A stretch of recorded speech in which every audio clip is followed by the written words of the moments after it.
This sister is currently teaching at Hunter College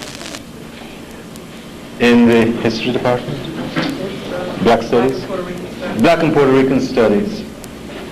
She has been a teacher in the true sense of the word. A teacher is someone who, by their very nature, affects eternity. And anyone coming out of her class comes out transformed. And as you can see, when you leave here this afternoon, you'll have that same experience. The sister has been working in the community, aside from her teaching, over 10 years. And her commitment and sacrifice is almost to the point where we can never thank her enough for it. So this is an opportunity that I think we should take to really welcome her for her sacrifice, her commitment, and all the things she has done. But before we bring her up here, I'd like to introduce her daughter. Where's Jifa? Jifa? Back eating some food. Jifa, would you kindly stand, please? Come forward, we can't see you. You should have been doing this, you know that. Come here. Come here, sis. Come on, she's shy. You can believe that. Come here, Jifa. This is her daughter, beautiful young African sister, strong and powerful. You don't say anything. Okay, Jifa. Sisters and brothers, let's welcome our sister, Donna Marimba Richards.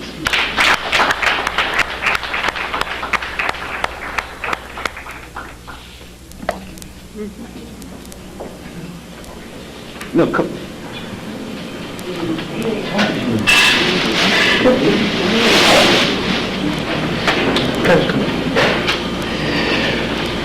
On behalf of all of us, we would like to make this presentation to the sister for all the things she's done for us over the years. Okay? From the family, from the community. Asante Sana. Magnificent.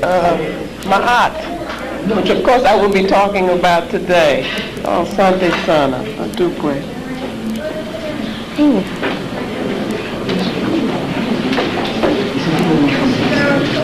Hotep, Habari Ghani. Anybody know the answer to that? Jema Asante. Okay? Just get used to it. It becomes fun. Lafia. I'm very glad to be here, and I'm always glad to be here. But before we actually get started, let us stand for one moment, please.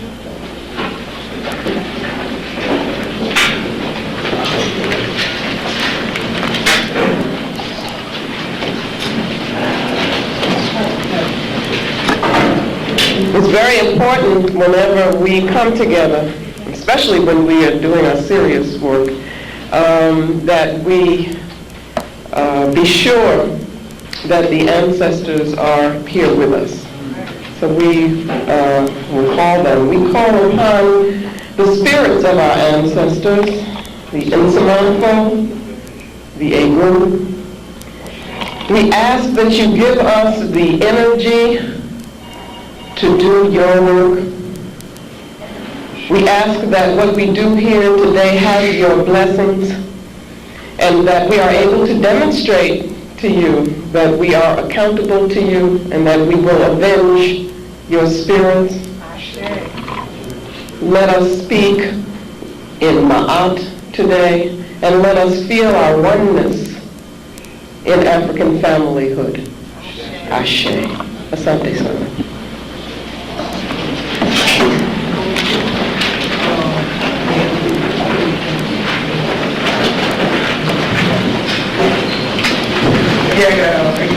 I didn't think I was going to be able to get warm, but I do feel warm now.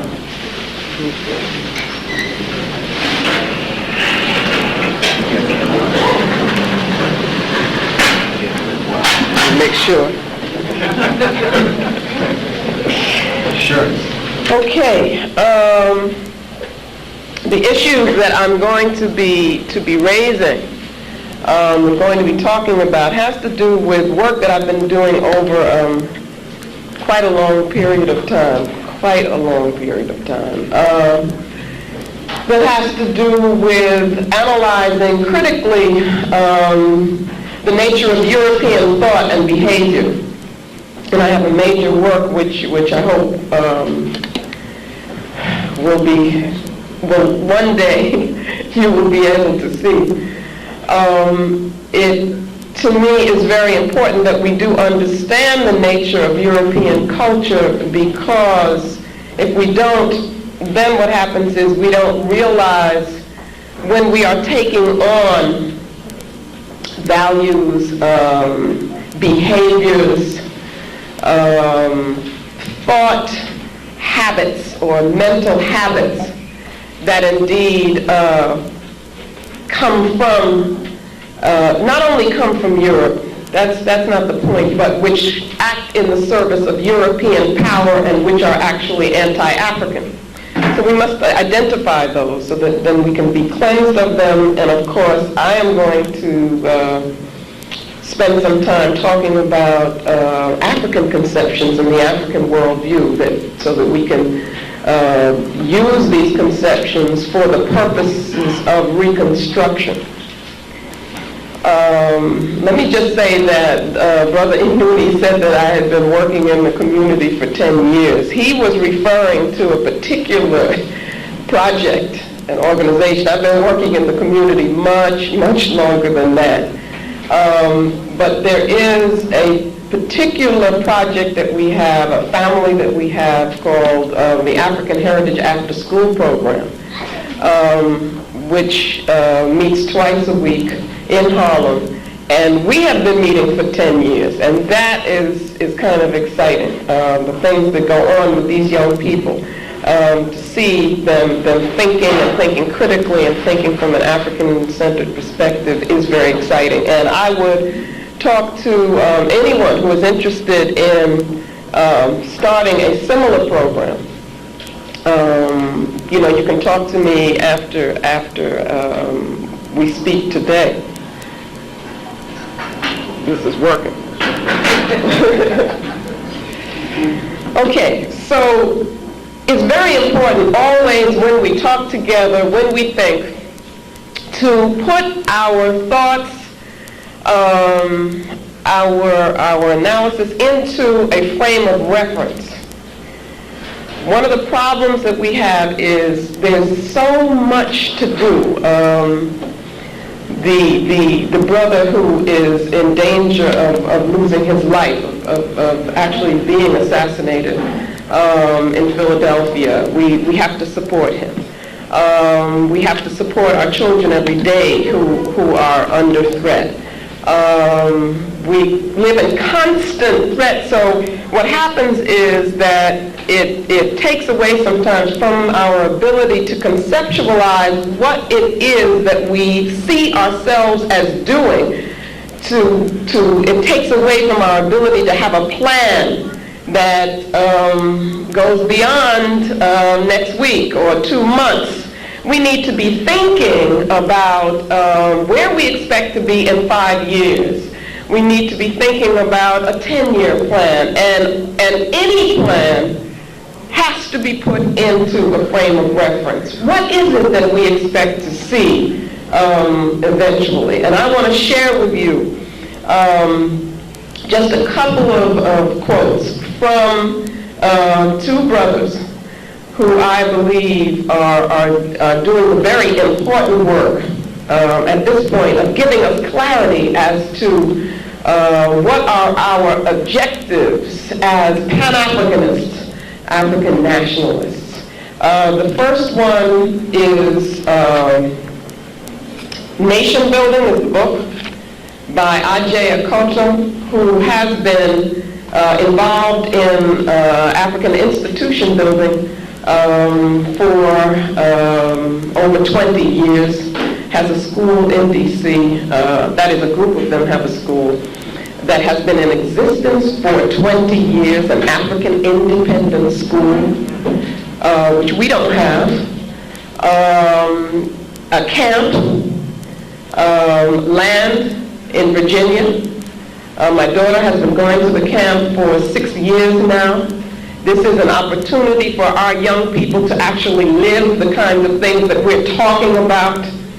So institution building is extremely important, and they do that within the framework of what is called nation building. And I want to read to you from this book, which everybody should get, every African person. I always talk about 2,000 Seasons. Absolutely, you need to read that. The Healers by Aikwe Armah. But also now, I would add 2 more books, and one is Nation Building by Ajay Akoto.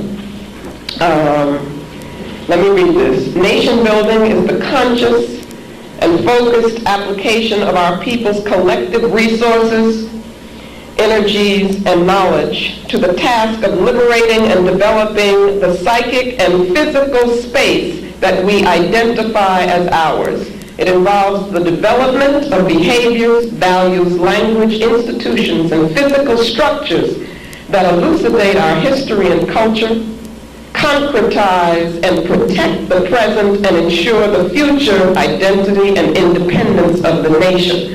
When he uses the term nation, he is referring to the African world nation. You have a building fund, you are participating in the method or the strategy of African institution building. That's what's being done, and that's what we have to do more of. The other book that everyone must read is The African Personality in America by Kobe Kambon, who came here and spoke last spring, I believe. And I just want to read one of his definitions for you and understand what I'm doing. There is a need for us to have clarity. When we talk about culture, we're not just, culture is political. Culture is ideological. And that's what we have to understand, and I believe that these brothers are helping us to do that. Kobe Kambon talks about that objective that we are moving towards as being the creation of the African world order. And I ask you, brothers and sisters, are you ready for power? Because I think that is part of our problem. We really don't know how to deal with power. We've been so used to being dependent and resisting oppression that we don't see that. Why are we doing that? We're doing that because our rightful place is to exercise African power in the world. He says the African world order, a pan-Africanist, nationalist, cultural organization of the world. That's what he means by the African world order. A world organization, a world rather organized around Afrocentric cultural hegemony. A societal organization spanning the whole of the African world, wherein all institutional structures are grounded in and defined by the historical, cultural, and philosophical condition indigenous to African people, protecting and preserving the African survival thrust as the center of reality. So it is with the help of these 2 brothers that I am establishing a frame of reference for our talk today. Nation building is what we need if we are to be able to experience African self-consciousness, which is a concept that Kambon has. Now, I have developed in my work some concepts to help me analyze European culture, thought, and behavior.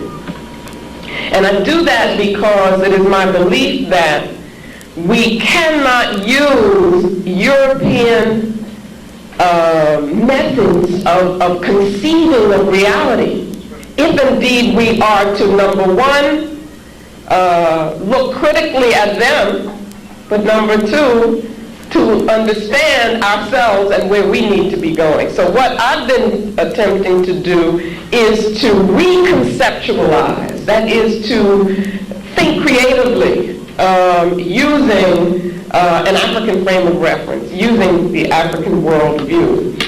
In addition to that, I have attempted to use African words, use terminology that I take from African languages, because I believe that language also is intimately connected to how we think.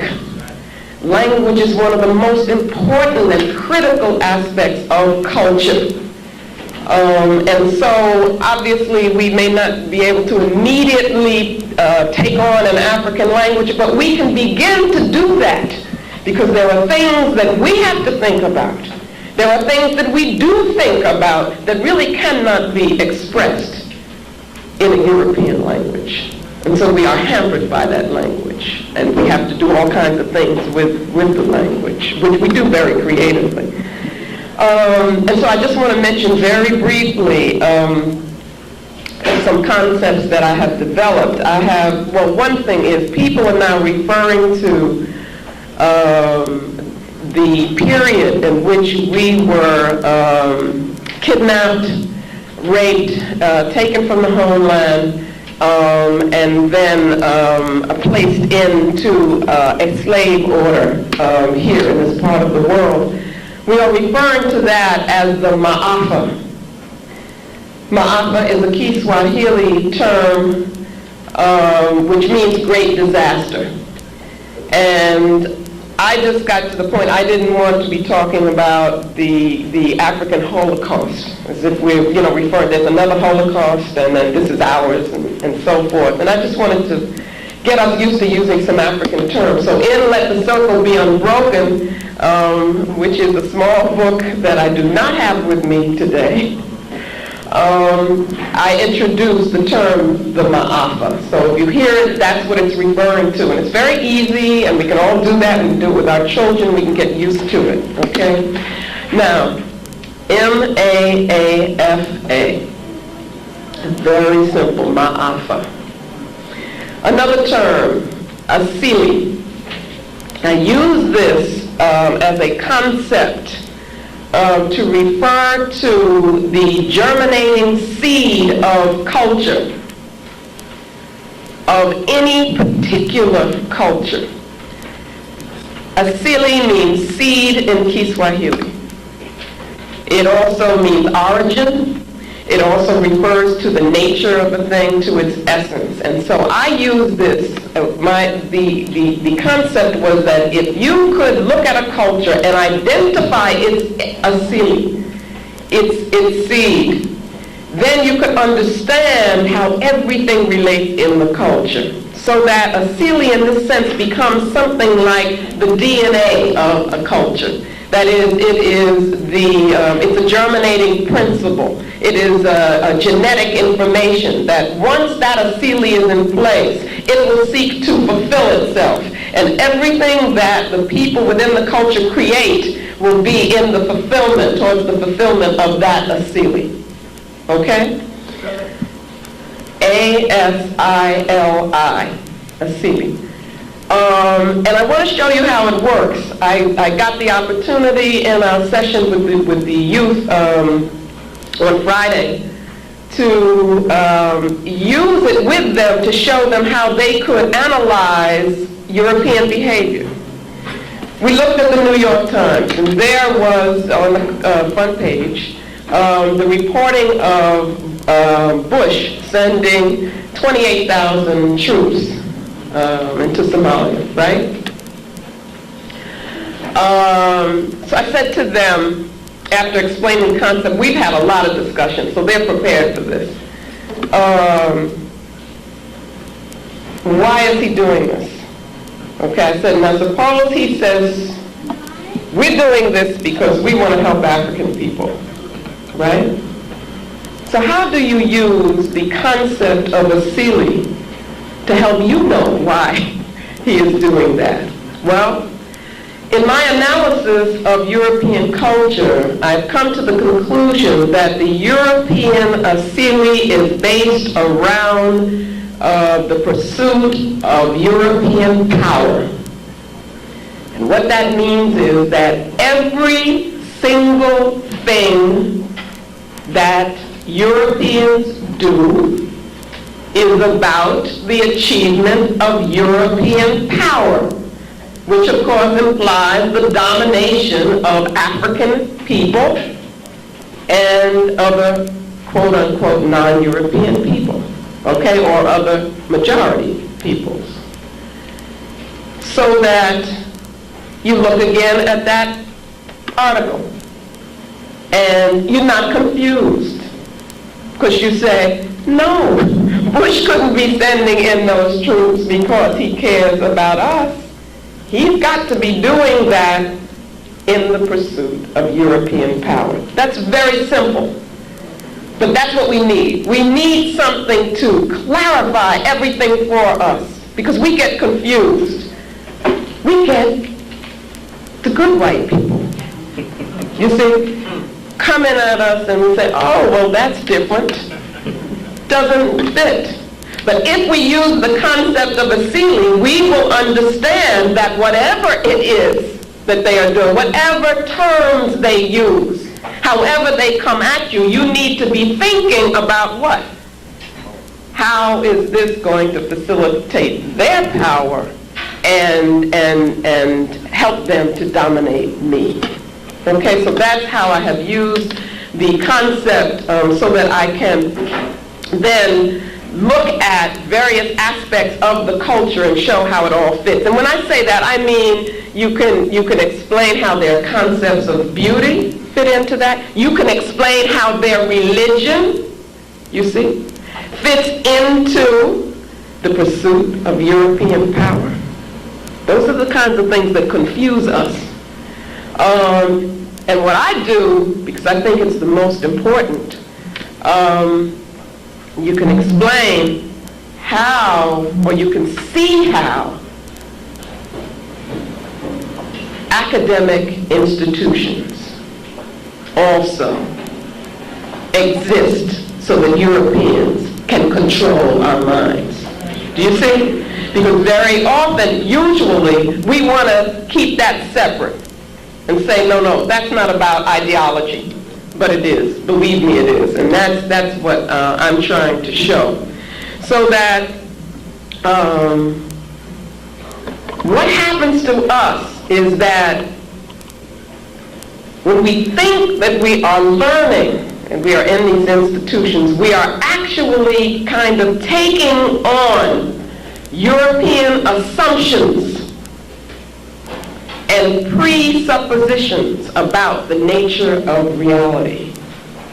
And those are very different from African assumptions and presuppositions about the nature of reality. Presupposition, we only mean that's what happens even before you begin to argue about something. You've got that in place already.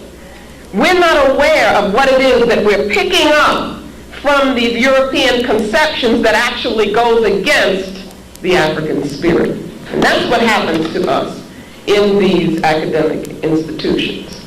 The academic institutions have been, along with the missionaries and the religion, has been one of the strongest weapons in terms of the destruction, or I should say the colonization of the African mind, okay? And I'm about the work of decolonizing our minds. So, in order to cleanse ourselves, then we've got to know first what it is that we are cleansing ourselves of. We've got to first recognize it. So what I want to do now is to, as quickly as I can,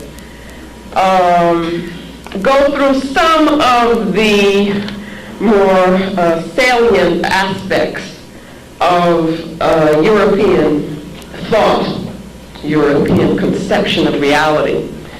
And what I'd like to happen is that as I'm speaking, you begin to think Well, is there another way to conceive of reality? Okay, because that's what I'm going to be talking about finally, is how do we as African people really relate to the universe, and it's a very different way. To begin with, let's just start. For the European mind, it is very important to make separations between things. A separation, for instance, between spirit and matter, between the mind and the body, between reason and emotion. For the European mind, actually there is no spiritual existence, and let me explain why. You have spirit and you have matter. First, they make these separations. They make them into what I call dichotomies. Those are splits.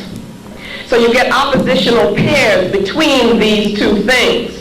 Now, once they make the split, let's take the one between spirit and matter, then one becomes real for them and the other is unreal. Or one becomes good and the other is bad. One becomes superior and the other is inferior. That is how the European mind works. Why does it work that way? Because it is preparing the world for European power. Because the term that is the superior, the better, the real is supposed to have power over that one which is the opposite, okay? The example of spirit and matter is that matter is real for them. Spirit isn't. So as much as they may sometimes use the word spirit or spirituality, they don't have a clue to what African people are talking about when they talk about spirituality. And what I'm arguing today is that as we begin to take on these concepts, as we think we're becoming more educated, what we're really doing is denying our African spirituality, because then we don't want to believe in it anymore either. Okay? Obviously, male and female. That becomes a value dichotomy for them, where male represents the superior, female is the inferior, and therefore is to be dominated, controlled, oppressed, and so forth. So you see how it works. It has to work that way, because you can't have power over other unless there is an other to have power over. So that what they do is to continually make these splits, these dichotomies, to facilitate that way of thinking. Also, their thinking is very fragmented. Okay, when we get to talk about the African worldview, we will see the difference. I want you to keep these things in mind so that later we can see how they compare. Because one of the things that Kobe Cambone tells us, and that we know, is that the survival thrust that is inherent in African cosmology and the survival thrust that is inherent in European cosmology or the European worldview, they are opposites. They are contrasting. They are different in such a vital way that our existence here in this place is, we're constantly under threat because we're in an anti-African environment. And that's because of the nature of the European worldview. Its very nature is anti-African. Analysis. That is a method that they use for thinking. All people have to be analytical. We have to be analytical. It's very important. But for them, analysis is the splitting up of things. It is the tearing apart. And so they have to understand everything by tearing it apart. That's the only way that they can relate to things. They can never reach the highest level of thought, which is synthesis. It is when you're able to bring things together as a whole. And that's our legacy. Our ancestral legacy as African people is understanding the whole and how each part relates to it, so that the European mind cannot integrate well. It cannot synthesize. Now, another reason for that is that the way the universe works and that our ancestors understand is that it is rhythm. That it explains to us how the universe is a whole, how things relate to each other, how things are joined. Rhythm is the key. If you can find the rhythm, then you can understand how everything becomes part of everything else. For the Europeans, they have difficulty. They can't deal with the rhythm. So what do? They have to break the rhythm. They have to slow everything down, and that's what they're doing in their form of analysis. Again, if we use their methods, then we're only working with 1/4 of our minds or of our being. We're not using that pineal gland, right? We're not using that spirituality, which really gives you an understanding of cosmic reality and universal reality. Also, what happens from this is that the European needs to separate himself from the universe. Now, I think partly this may be, we can talk about this at another time, but it may be partly because they are actually, in their very being, represent something which is not a part of the natural universe. That is, and so they experience themselves, you see, as being separate from it. But that isolation, that separation between self and other, results in what we call the ego. The ego, which becomes hardened, becomes defensive, which leads to the concept of individualism. You see, you think of yourself as just being separate, and you're separate from other selves. And in being separate from other selves, you got to compete with them. You got to fight with them. And that's what they're all about. Okay, but some of the other implications of that are, for them, a chronic loneliness and alienation from nature and alienation from the universe. This is not something that Africans suffered from, you see, when we are in our civilizations. We have to understand that. The concept of objectification. What that says is that in order to know anything, you must separate yourself from it. Now that's what the Greeks talked about, maybe 2,000, whatever years ago. And that has been a consistent assumption in European thought ever since. That is that the universe can be objectified, nature can be objectified, another person can be objectified, and must be if I am to have knowledge of it. Now what I want to show you is how that relates to behavior. Because if you believe that something is an object, then you can do anything to it. You can kill your children, because you're not really joined to them, you see, spiritually. Nature you can destroy, because nature is an object. So we have to understand that how the conceptualization of reality relates to behavior and encourages a particular kind of behavior. And we've seen that behavior. So in this process also, nature becomes desacralized. It is no longer sacred. The human self, of course, is not spirit. It is despiritualized. It is disconnected. The primary reality, or the highest form of truth for them, is what they call a fact. Now you got to think about that. What is a fact? And we say, well, just give me the facts. The idea of a fact is something which is totally divorced from context. What is context? Context is how we get meaning. If you want to know the meaning of a word or the connotation of a word, you look at a sentence. You see how it's used in a sentence. You do the same thing. You take a sentence and you put it into a paragraph. You're giving it context. Take Africans out of their context and we don't know what's going on. You see? And that's how we're existing. For them, knowledge should not have any meaning. And so they talk about facts as being the highest level of knowledge. That could never be the highest level of knowledge for African people. For us, knowledge has to have meaning. Truth, that is, has to have meaning. The only reality for them is matter. So they exist in a materialized universe which is profane, so that money becomes the symbol of value. It is the symbol of value of things, objects. The concept of time that comes with this European conceptual framework is lineal. It is only lineal. That's all it can be. It is limited in that sense, and it moves along one line. It's unilineal.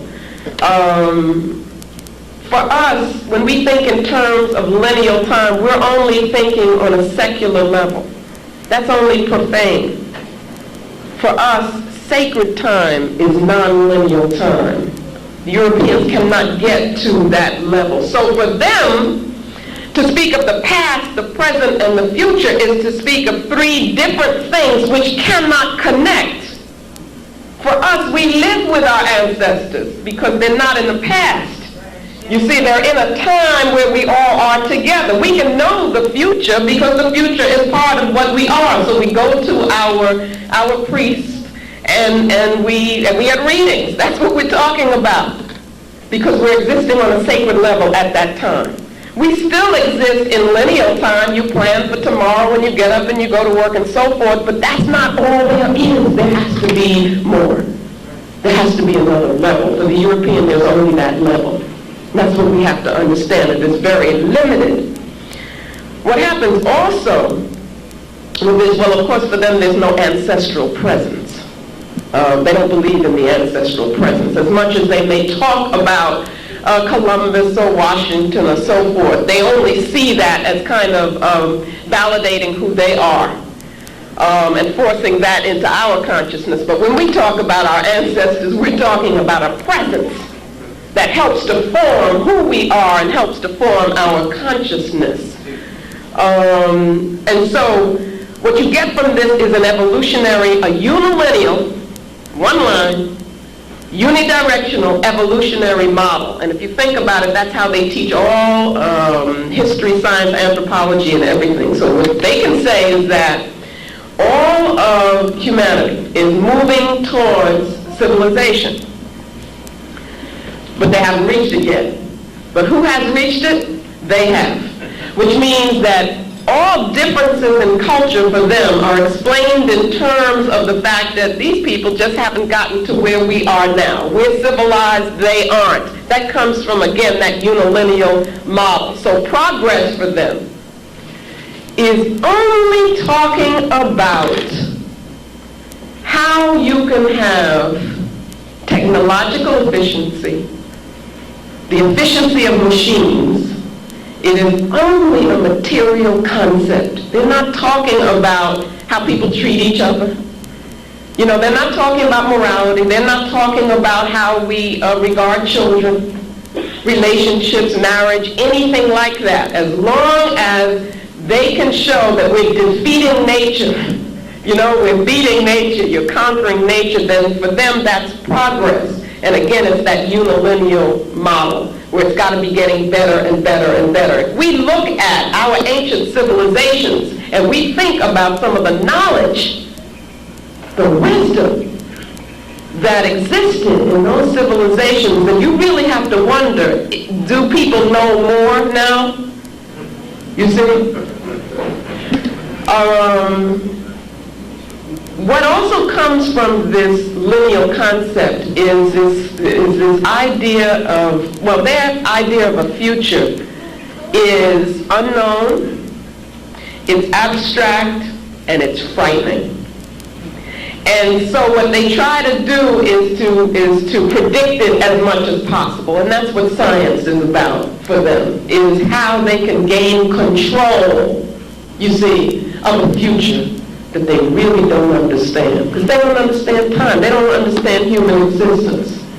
That's the purpose of European science, is to try to gain a sense of security in a universe that they are not secure in, because they're not at home, you see, with the world. You hear them talking about writing all the time, and writing being the hallmark of civilization. Why do they put so much emphasis on what I call the written or literal modality? That's because, again, they're thinking simplistically. The sense in which they use writing, very different from how our ancestors used writing, which has to do, again, with more than just a profane level. It has to do with symbolism. For them, there's no symbolism in the literal mode. It is simplistic, it is surface, it is superficial, and it is one-dimensional. And it is used, again, to give the illusion of European power. Because then all the books that they have, and they talk about their written law and so forth and so on. But what that's really doing is only, what you can get through their books is only the outer, what we call the exoteric, ex meaning out, okay? And which for us as African people is the least important. The most important is what? The inner. You see, the esoteric. And that you can't get in the way that Europeans use writing. You could get it from our ancient forms of writing and some of the forms of writing that we need to study that exist right now in African cultures. And that are these some symbolic systems that are throughout the continent, like Adinkra, for instance. That's just, I'm giving you one that you may know of, the Adinkra among the Akan people that we find mostly in Ghana. You see the symbols. It's on something. Okay. I knew it had to be somewhere. That's called Jinyame, which represents the omnipotence of the creative principle. Now think about how complex that kind of concept is, you see? I'm just telling you one. You have the whole system of gold weights, which is so much more than material objects. They represent ideas and thoughts and feelings and the essence of things. So I would suggest anybody who's interested in studying African culture and African thought that you look at these various symbolic systems, which you find in South Africa, East Africa, all over the continent. It is this that the European does not have. You see, and you see how they can take something which is really lacking. They're lacking in things. It's a limitation, and then make it what is the essence, they say, of being civilized. Okay, and really it is what I call reductionist. Their thought is reductionist, and by that I mean it reduces everything to its most superficial level, so that their understanding can't go beyond that level. You see, if you're using these kinds of concepts, so it can never get to the level that we need, because as Africans we need spirit, we need meaning. Their logic, which you've been taught to just revere in your high school and in your college career and so forth, is what we call Aristotelian logic, is very simplistic. It is either or logic based on a law of contradiction. Something is either this or it's that. That is not how reality is. And Africans have understood that there's much more complexity in terms of how you understand things. But again, the European needed to make it very simple, you see, because that's how he could understand. But then he's going to tell us, as we talk, that we're not being logical, you see, using his concept of logic. Okay, again, the concept of progress is anti-nature. It is really concerned with the obliteration of nature. That's what they really are attempting to do. And obviously the laws, the universal laws are saying, you mess with me and you pay a price. And they still don't really understand that. And all this talk that you hear about ecology and so forth is so surface.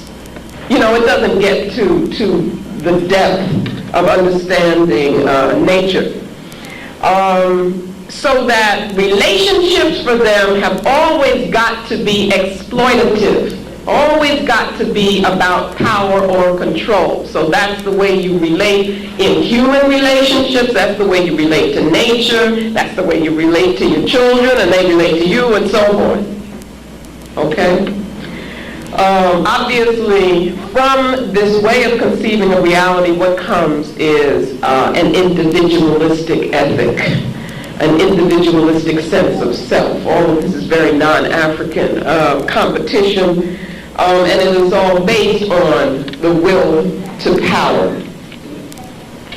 Now, having said that, and that's just a piece or a tip of the iceberg. I haven't gone into depth in terms of European conceptions. But I wanted to just give us an idea of what we're dealing with, because I really want to focus on us. And I want to focus on the way in which I want to show us how these very concepts have begun to influence how we behave and how we relate to each other, and how we don't relate to the African inner self. Because we are not going to be in a position to build an African nation, to reconstruct and to build an African world order, unless we cleanse ourselves of these anti-African conceptual modalities and beliefs and behaviors. So that I'm saying that we've become, how should I put it, almost contaminated in a sense by them. We have to look at that almost like it's a disease, and so you need healing. And healing can be painful, but you have to do it in order to be able to take the next step. And we've got to recognize that first. You can't be healed if you're pretending you're not sick. Right. And you know, we have to be, given our history here in this part of the world, being taken from the motherland. Let's look at some of the things that happens among us. For one thing, in our organizations, we tend to accept, and really I should also talk about our conferences, I want to talk about that too, but we tend to accept that there's only one way to organize, and that is to have a hierarchical structure where you have a separation from people, and there are people at the top, and it's difficult to get information throughout the organization, and there's a lack of participation of people and so forth.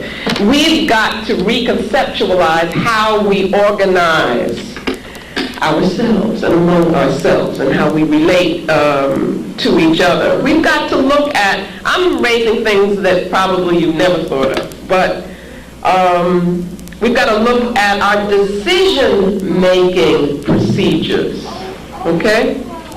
And a lot of this has come to me because of from studying, traveling, talking to people from the continent, who, by the way, are not valuing these things. They're trying very hard to get away from these things so that they can become more European. You know, they'll tell you, well, we don't do things like that anymore, when the very things that they're talking about have this immense value. So it's got to be our role to, as we come to value them, to show our brothers and sisters that they're at the source. You know, we need them to appreciate who they are and who we are.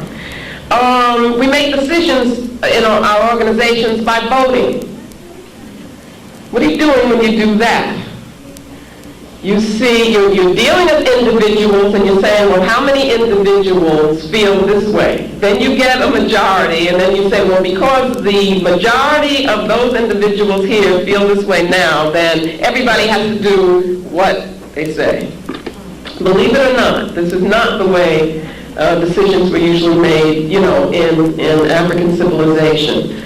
The concept of consensus is what was used and what is used in some still. What does consensus do? It says that if we are a community, if we conjoin spiritually, then we can come to a conclusion which represents who we are as a group and what we're thinking as a collective. You see? That's very, very different. It makes you feel differently about the decision that is reached. I think it's brilliant on the one hand because it reflects a feeling about human interaction. It reflects the importance of the collective.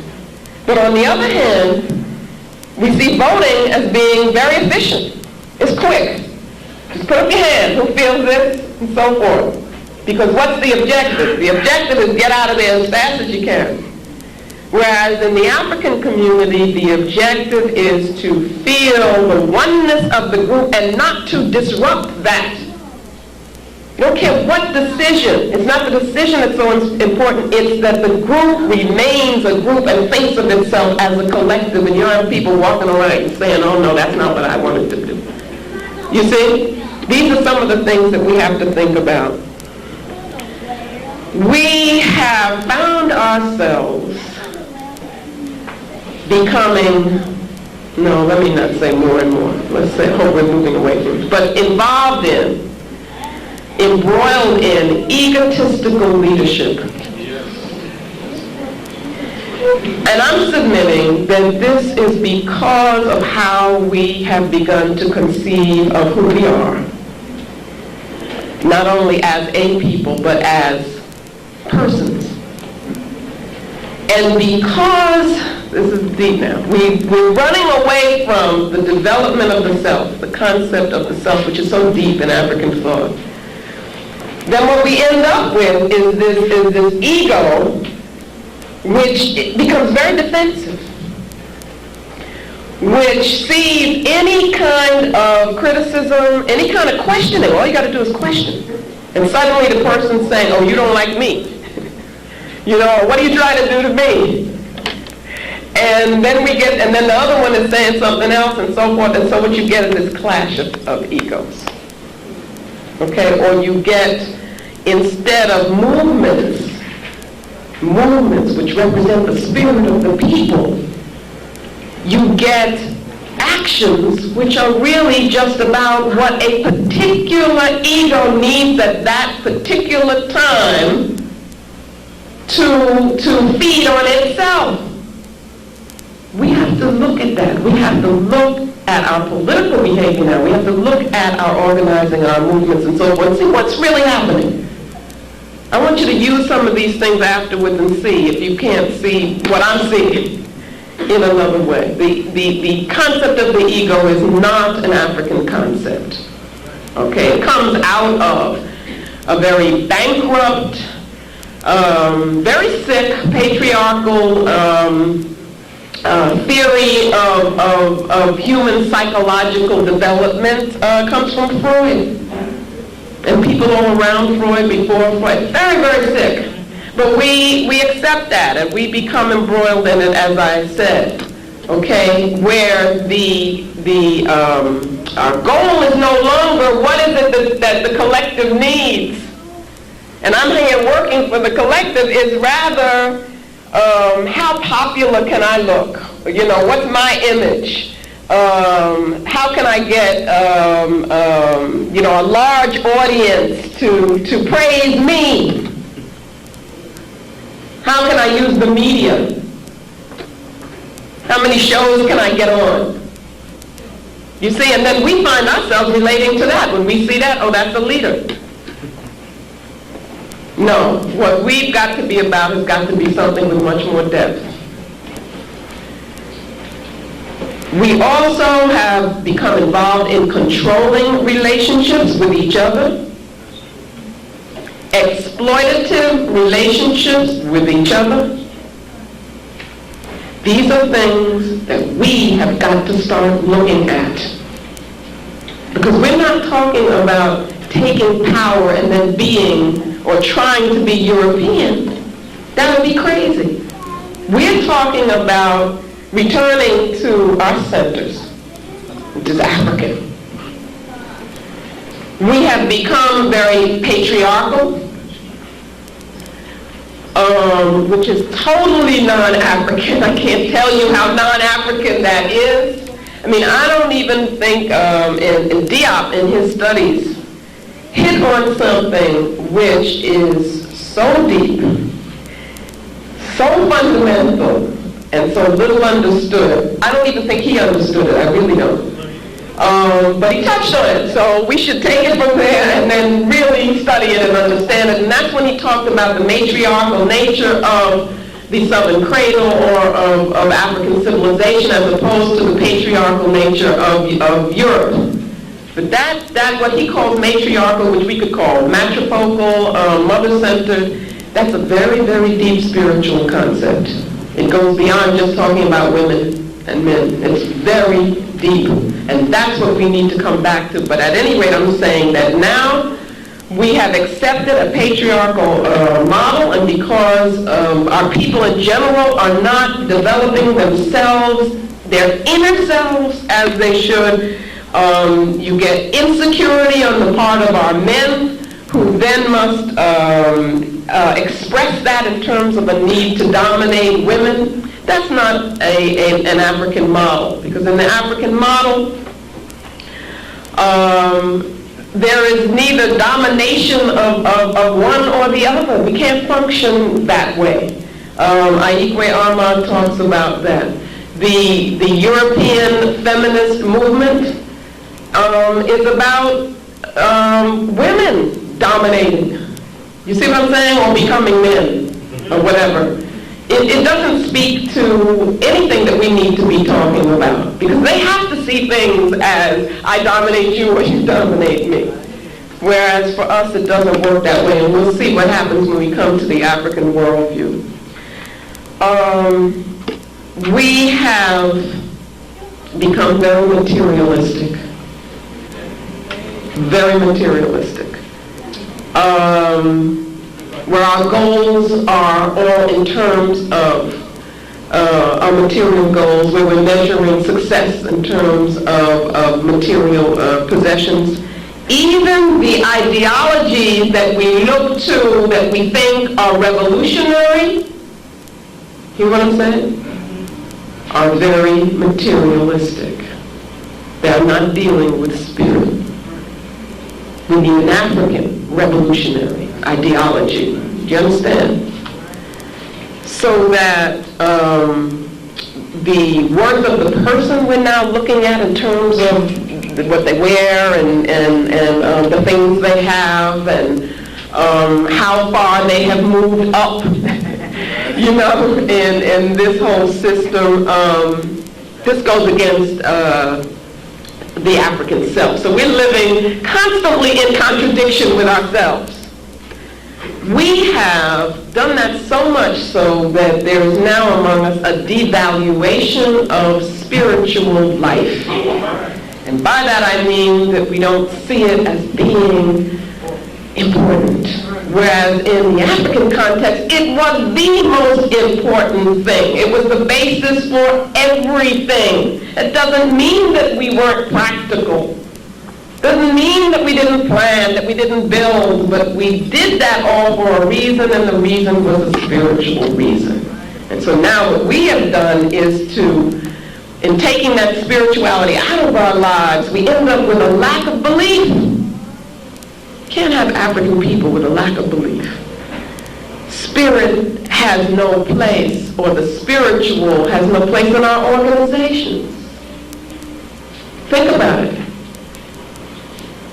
See, I'm talking now about those of us who consider ourselves to be conscious. You see, I'm talking about myself, you, and everybody here. I'm not just here to say, oh, we're doing the right thing and they're doing the wrong thing. I'm saying that there are things that we need to look at that we're not looking at, okay? And that's not always the popular thing to do, but I think it's the important thing to do. We are witnessing violence among ourselves, between ourselves, to a degree that is just almost unimaginable. The way in which we deal with each other with violence.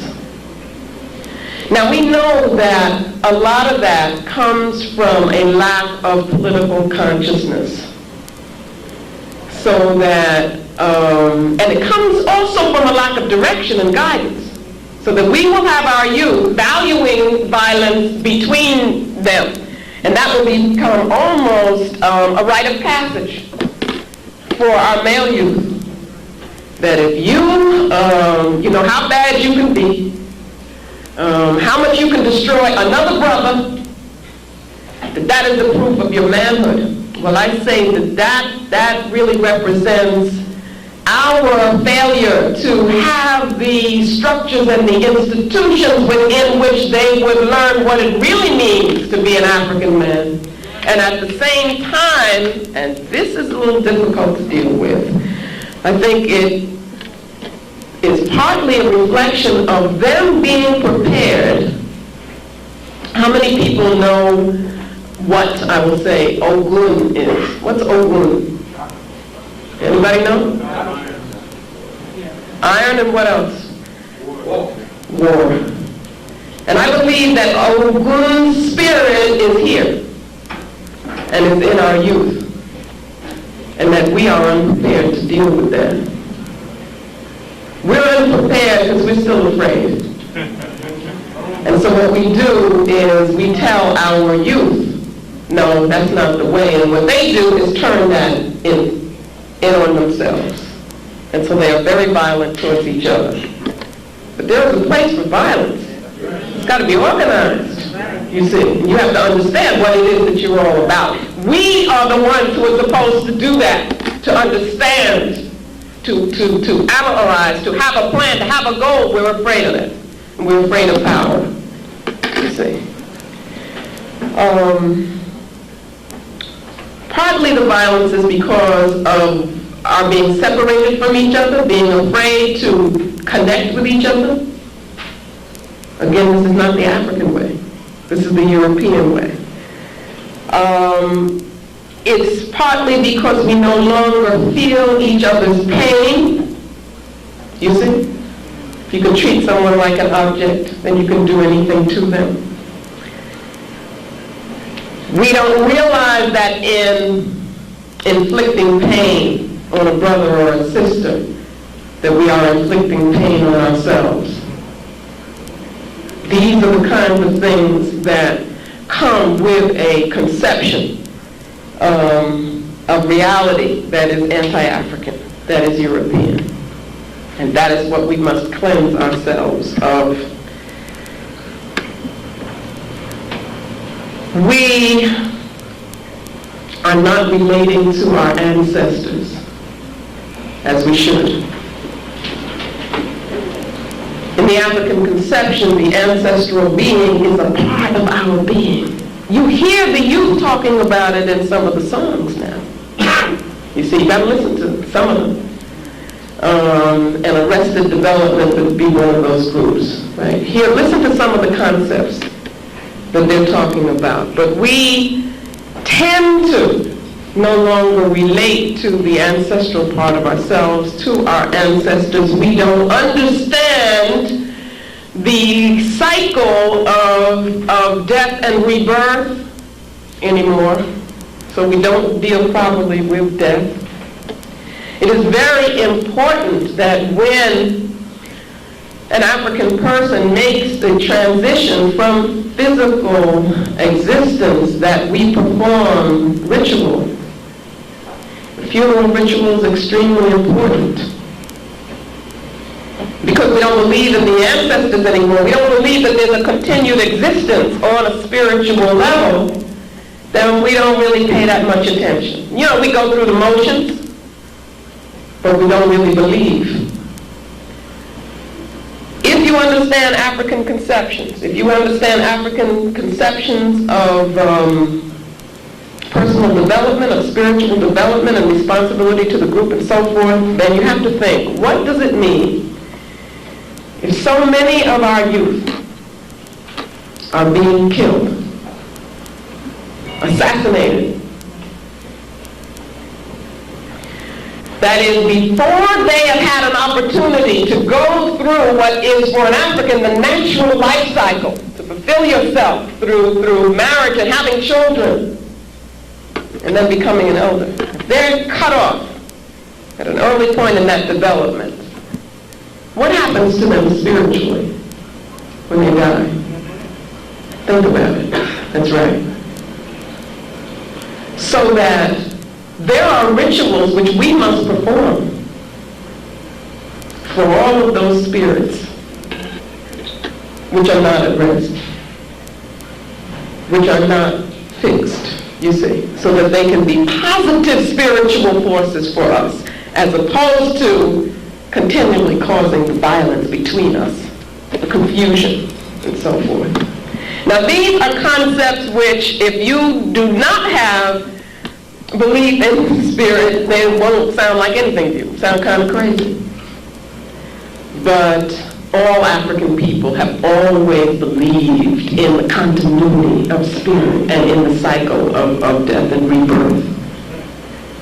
And so, because we're not doing anything doesn't mean that it isn't still a reality. It only means that we are suffering the consequences and we don't even realize why. So that these spirits are, in a sense, interfering with the harmony, you see, of the whole. And then we have these various non-African religions into which we place ourselves, which deny, again, the reality of our ancestors. They deny African spiritual belief, and they demean African culture. Do you understand? We go into these religions, I believe, partly, and I don't know if this has been put to you before, because we are attempting to escape from our responsibility as African people. Because those religions do not teach that we are accountable to our ancestors and have the responsibility to continue the victory which they started. We have the responsibility to do ma'at, to set things in place, to restore the balance. That we cannot pretend that the ma'apa is over. Those religions aren't going to teach you that. But African Ancestor Communion says that you're responsible to the ancestors, because you are the ancestors and they are you. So that these religions are taking us away from ourselves and teaching us that our brothers and sisters are heathens. And we think, well, they may be, but I'm not. Don't even realize how that doesn't make any sense, because it's really teaching you that you are negative also. But you're trying so hard not to be as you take on what they tell you to do. And of course they tell you that anything to do with African spiritual practice is bad. And that's the very thing that you need, you see, to affirm your spirit and who you are. Rituals for us are no longer important. They are no longer in our lives.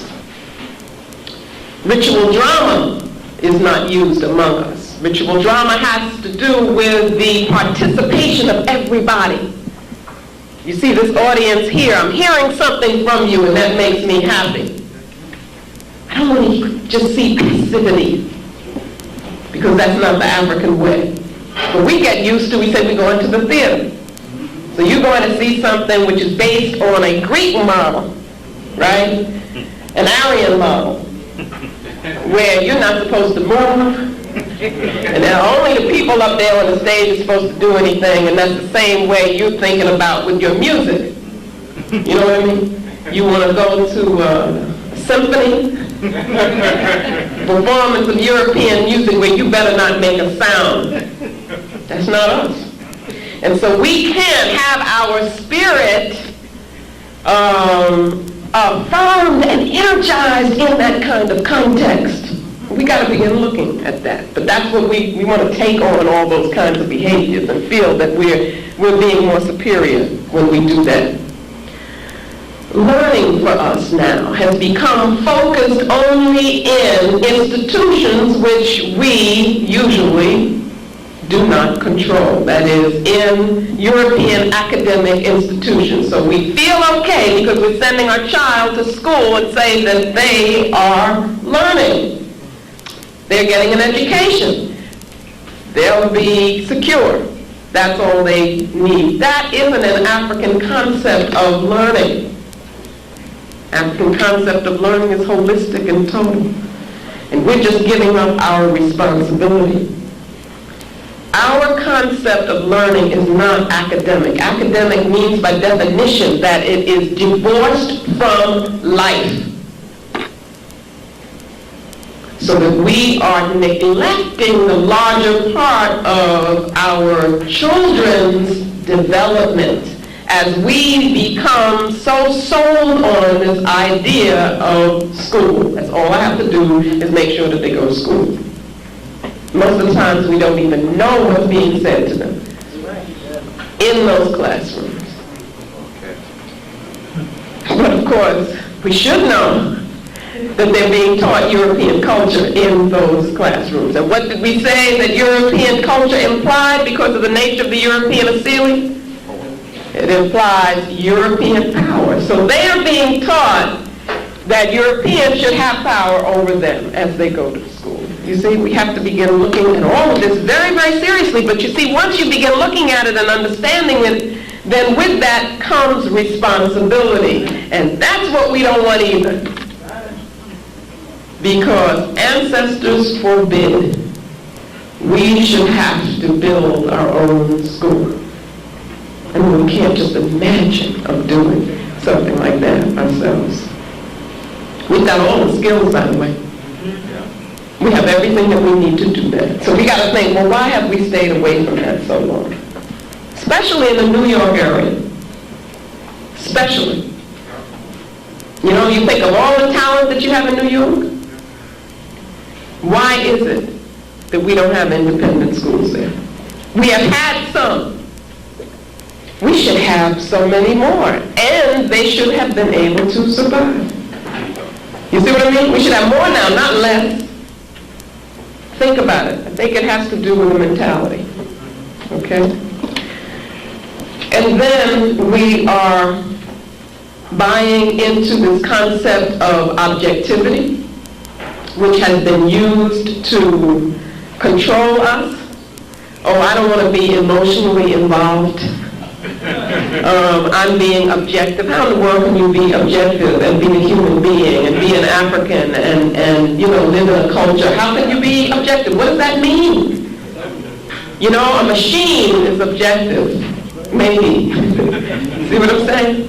Or depending on if it's a computer, then it's been programmed by somebody who had a particular perspective on life they had to be, because that's what it means to be human. So we can't buy into that, but we are, to our detriment. We are buying into individualism.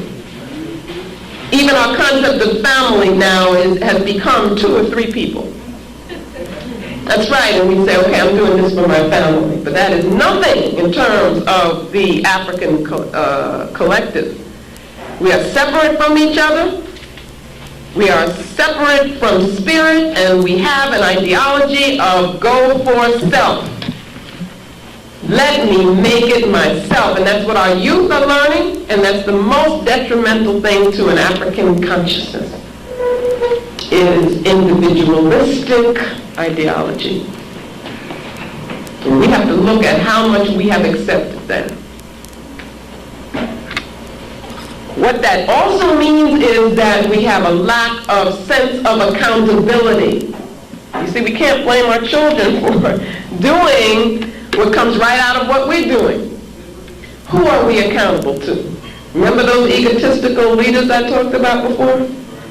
You know what our problem is? Who are they accountable to? Nobody. So they decide to do this one day, that the next day, and we just run along and do whatever they say. But you got to think, what is the plan? You know, tell me your plan. And I don't mean for 5 months. I mean, what's your plan? What's your plan for 5 years? What's your life plan? What is your vision of the African victory? That's what you have to ask people. And then you can say to them, well, how does this fit into the plan? Not just what you happen to feel like doing on one particular day. And then take resources from the community to do that. This comes from us buying into the concept of individualism, into egoism, and not feeling that we're accountable to anybody. And then us not having the organizational structures and the institutions which could indeed hold someone accountable. Does not make sense to talk about getting an African person in office in this system here, and then you can't hold them accountable for their behavior. We do that all the time, and we're just happy because, you know, they're African, or they look African. Marriage for us is no longer child-oriented, and that is the purpose of marriage in Africa. Our lives are not committed to our children first. We don't have a priority on children. That's why we don't build schools, by the way. Because we don't see these young minds as being the most important thing that we have. We marry for wrong reasons. That goes back to all those other things, materialism and so forth. We involve ourselves in relationships which are not for the nation and not for the community. You see, they're not for the collective. An African-centered relationship should benefit the community. Those are the kinds of things you have to ask yourself when you begin thinking about who you're relating to and so forth. These are hard questions, you see? Because what we're doing is we're getting standards which tell us how to behave. But we're used to living in this society which doesn't hold anybody accountable. It's the worst thing for an African person. Go for yourself. Whatever makes you happy. There is no longer a development of the self, a concept of how intensely one must work on developing the self. That's work. So again, we want to run away from it. Okay, you don't see on television, they're not telling you develop the self. They're telling you buy this product, buy that product, or this is the way that you should relate to your heroes or whatever, you know. They're telling you what they want you to do. Our elders, because there is no development of self, it is difficult for an elder to be an elder. Let me explain what I mean by that. An elder is not, in the African conception, just a person who is old. Why do I say that? Because what would have been assumed in the African conception is that with that age would have come the experience and the knowledge of the culture, which you could then use to teach others. Now, it's just a matter of getting old. You see, we don't understand the role of an elder. It's a very serious responsibility.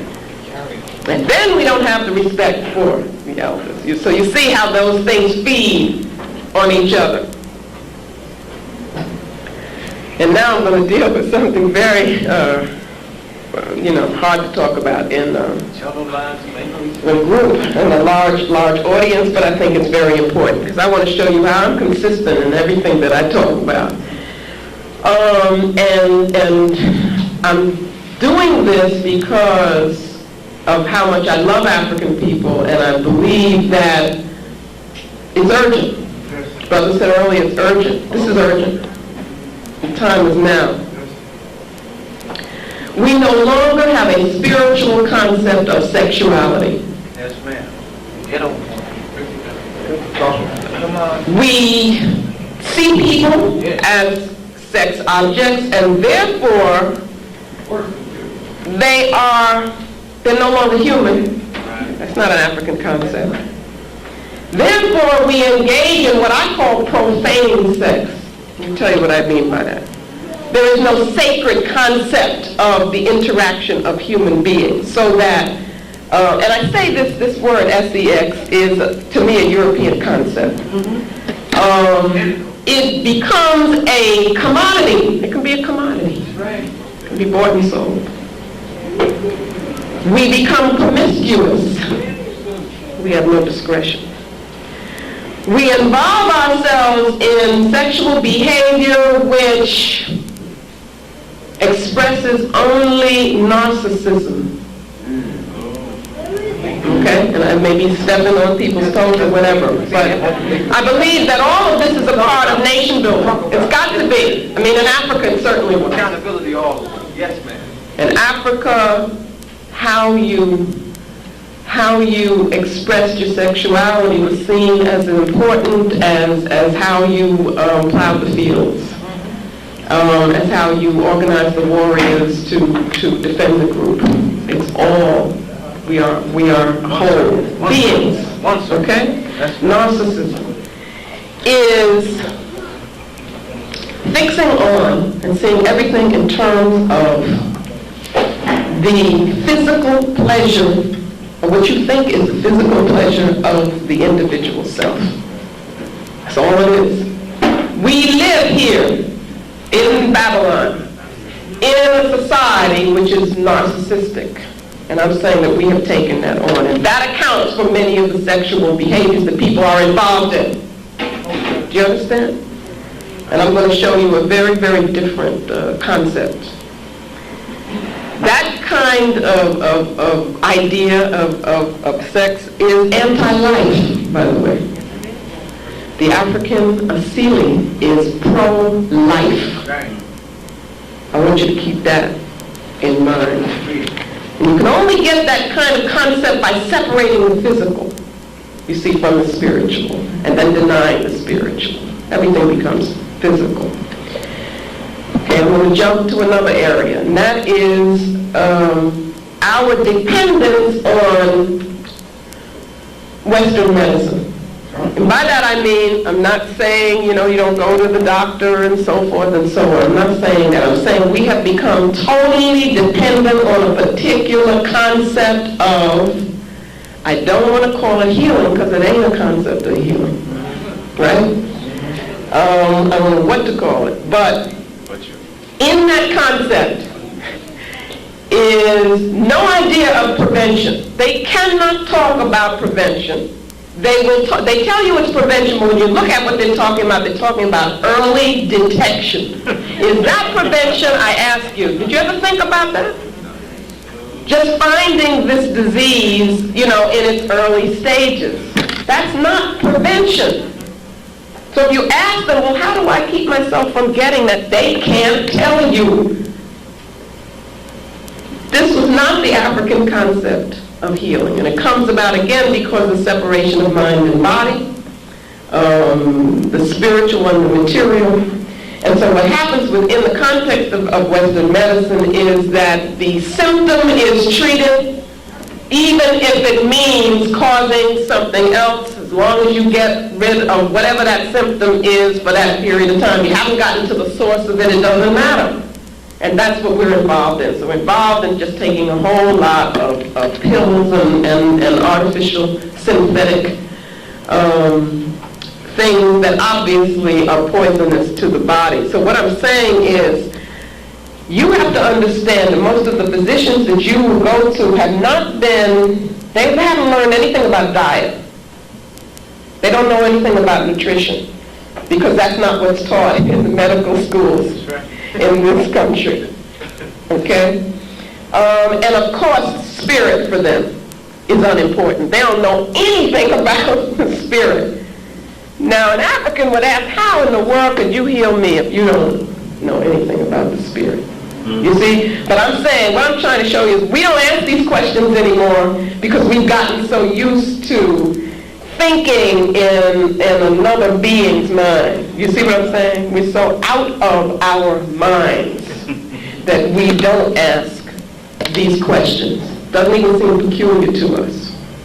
And of course, we eat any and everything because we've also lost the African concept of wholeness, the wholeness of the person, you see. And in general, we are lacking self-discipline. And I say these things again because you can't blame the children. Because what do they see in us? We have become media dependent. Oh, yes, ma'am. We allow ourselves to be attached Narcotics. to the media. Right. And that media then, you know, you turn on that TV. Simple little app. Or you push the button there, right? Your psyche is then attacked by what you see on the TV. And we don't look at that at all. We don't monitor that at all. Whatever they show, that's what we see. Those things are affecting us. Those images are affecting us. You say, well, I'm conscious, so it doesn't affect me. That's not true. It means you don't understand the depth of what happens in terms of energy, of vibration, and so forth. Okay? All of these things we need to look at. So that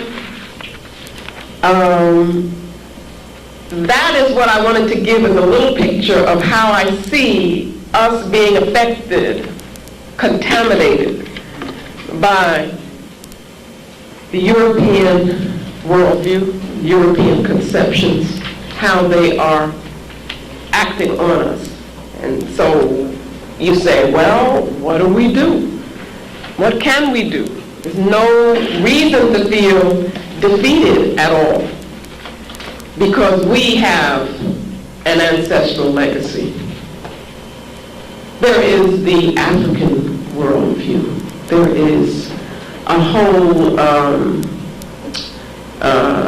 system of thought that has a profound, embodies a profound concept and understanding of the universe, which our ancestors know, built civilizations on, and we carry little pieces of this in us. So we have a model, and I'm talking about us using the African worldview as a paradigm, as a model for the construction of the African nation. So what I want to do is, I guess it'll have to be briefly, reacquaint us with some aspects of the African worldview. Okay, and again, I'm doing that a little bit in Let the Circle Be Unbroken.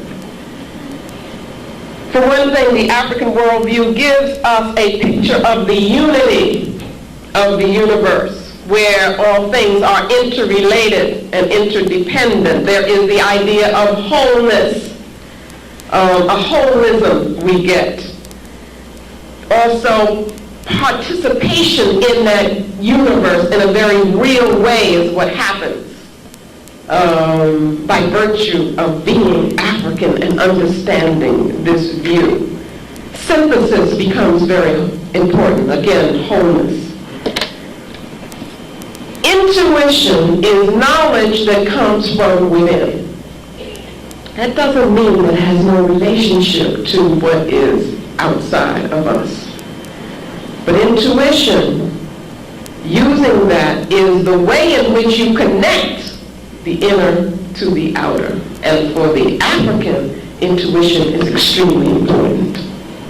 You see, being involved in what you know is very important, and that's what part of what we mean by intuition. What we also mean by intuition is that we believe that there is an ancestral consciousness that exists in all African people, and that what intuition is the tapping into that consciousness so that we are able to get knowledge from the collective, from the ancestral being, which in turn is connected to the universe. You see, it's a very deep kind of concept. But if you talk about science here, they're not going to talk about intuition as being important. In fact, they're going to tell you don't use that. Cut your feelings away. And that's what you're learning in the classroom, is get rid of your feelings, your emotions. African's not going to tell you that. You better use that. You see, if you don't know anything, you better use what's in here and learn how to hear it and how to be in tune with it. Our conception of the universe is as of energy and forces interacting with each other, and that we need to understand how those energies and how those forces interact so that we can use them to live a better life, to be a stronger person, to build a stronger community. So that spiritual life and practice for African people, which is much more than what you call religion, spiritual life involves relating to the forces of nature, the forces of the universe, okay? And learning how to open yourself up to those energies. And learning also how to practice the very important principle of the African worldview, reciprocity. How that practice helps keep things in balance, so that much of what we do, and you're told these heathen rituals and so forth, is us involving ourselves in a process which is reciprocal with the energies, the Orisha, the Vodun, which can empower us. Now, if we are getting energy from them, we must give energy back, because the African being is very powerful. We're not passive, we participate, we're involved. And that's what we're doing when we give offering. That's what we're doing when we symbolize, when we pour the water, is that we are asking and so we must give. You see? That concept of reciprocity keeps us from having an exploitative concept of relationship to the universe. Nature in the African view becomes sacred. Nature symbolizes for us the sacred laws and principles of the universe, so that when we see a river and we watch how it works, how it becomes high and low and so forth, we understand that something sacred is being said to us, and that there's a special power that that river has, so we want to relate to that. The earth, the mountains around us, in every birth of a human being, we see something sacred. You see, so you have a whole different sense of how one learns. One learns also from nature. Not also, but very importantly, one learns from nature. Harmony becomes a goal, the harmonious order. We have a concept of the self which is much more expansive than the European concept. It is not a limited ego. Rather, it is a personal self as being expanded to the communal self, which then understands itself as part of the cosmic self. So, in me is the universe. That's what Africans understand. In you is the universe, so that as you come to know self, what are you learning? You're learning the nature of the universe. A Zulu saying says, Umuntu, Ungumuntu, Ungabantu. Anybody can translate that? Not yet. Not yet. Well, you will after today. A person is a person because there are people. I repeat it. Yeah, do it again, because he just missed it on the tape. What? Umuntu. Is he ready? Excellent. Okay. Umuntu, Ungumuntu, Ungabantu. Bantu meaning people. Okay, which is a linguistic term. Yes, ma'am. It's not a racial term. A person is a person because there are people. You understand what that means? Straight up. Okay, so when we tell you that I is we in the African conception, people aren't just theorizing and speaking abstractly. This is a lived reality, that I am a person only because there are other African people for me to relate to and to affirm me. Do you understand? So that gives us, see how rich this is in terms of us organizing ourselves, reconstructing our communities, and rebuilding an African world order. Human life in the African conception, that is the life of a human being, is a spiritual journey. We have to understand that. We can't avoid that spiritual journey. That's something you got to be involved in because you were born African. It is a process of continual spiritual development. And with that process, as you learn more, then you have a responsibility to teach those who do not know, that is, those who are younger than you. And the culture is organized in such a way that it's guaranteed that you are involved in this learning process. That's what African civilization is all about. They don't take chances with things and say, well, I just hope she turns out right. At every juncture of your life, there are processes that you are going through that are telling you what is the correct way to behave. It's giving you the consciousness of the group. Is making it incumbent upon you to defend the group, you see, and to perpetuate the culture. That's what you're learning. That's not what our children are learning in the schools that we send them to. They are learning how to perpetuate European hegemony, or European control of the world. Now I want to move to the Mawu principle. I call it the Mawu principle. And Mawu is a term that we get from the Fon people, F-O-N, of ancient Dahomey, the Republic of Benin now. I believe that's still the name. Mawu represents wisdom. Spell it. M-A-W-U.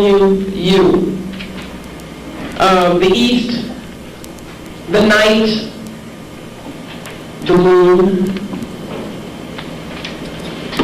And Mawu is paired with her twin, Lisa, L-I-S-A. And that's in Fon language. And there that represents the male. That's fine. Come on, man. And Lisa is symbolized by the day, the sun, Work your principle. by heat and work, energy. Mawu reigns at night when one rests. Mawu is forgiving. Lisa is angry. That's right. The question becomes which is good and which is bad, which is best, which is superior, which is inferior. And the answer is that neither is, that you need both, and both need each other in order for the universe to function. That's right. That's my... And I speak now of the Mawu principle as being recognized as an important ingredient in African civilization. We cannot live in denial of that principle. In fact, we don't even understand now the Lisa principle, which would be in terms of the complementary part of that. We are functioning with a European concept of man, of maleness, which is very, very detrimental. And certainly with the European concept of woman, I mean, they don't begin to understand the power of African womanhood. And it's a tremendous mistake, a serious political mistake, ideological mistake for our sisters to be taking leadership from European feminism who hasn't got a clue to the depth of African concepts of womanhood. Mutneta, a term from a concept from Kemet, divine motherhood. This is a concept of the legitimizing force in the civilization. That is the sanctioning power for all authority, and that is what Aset represents. That is why you see the symbol of the throne with Aset. That's the sanctioning power. And of course, Mutneta gives birth to both male and female. In African cosmology, the concept of the womb is understood as it is nowhere else. The womb is not just a physical organ or has just a physical function.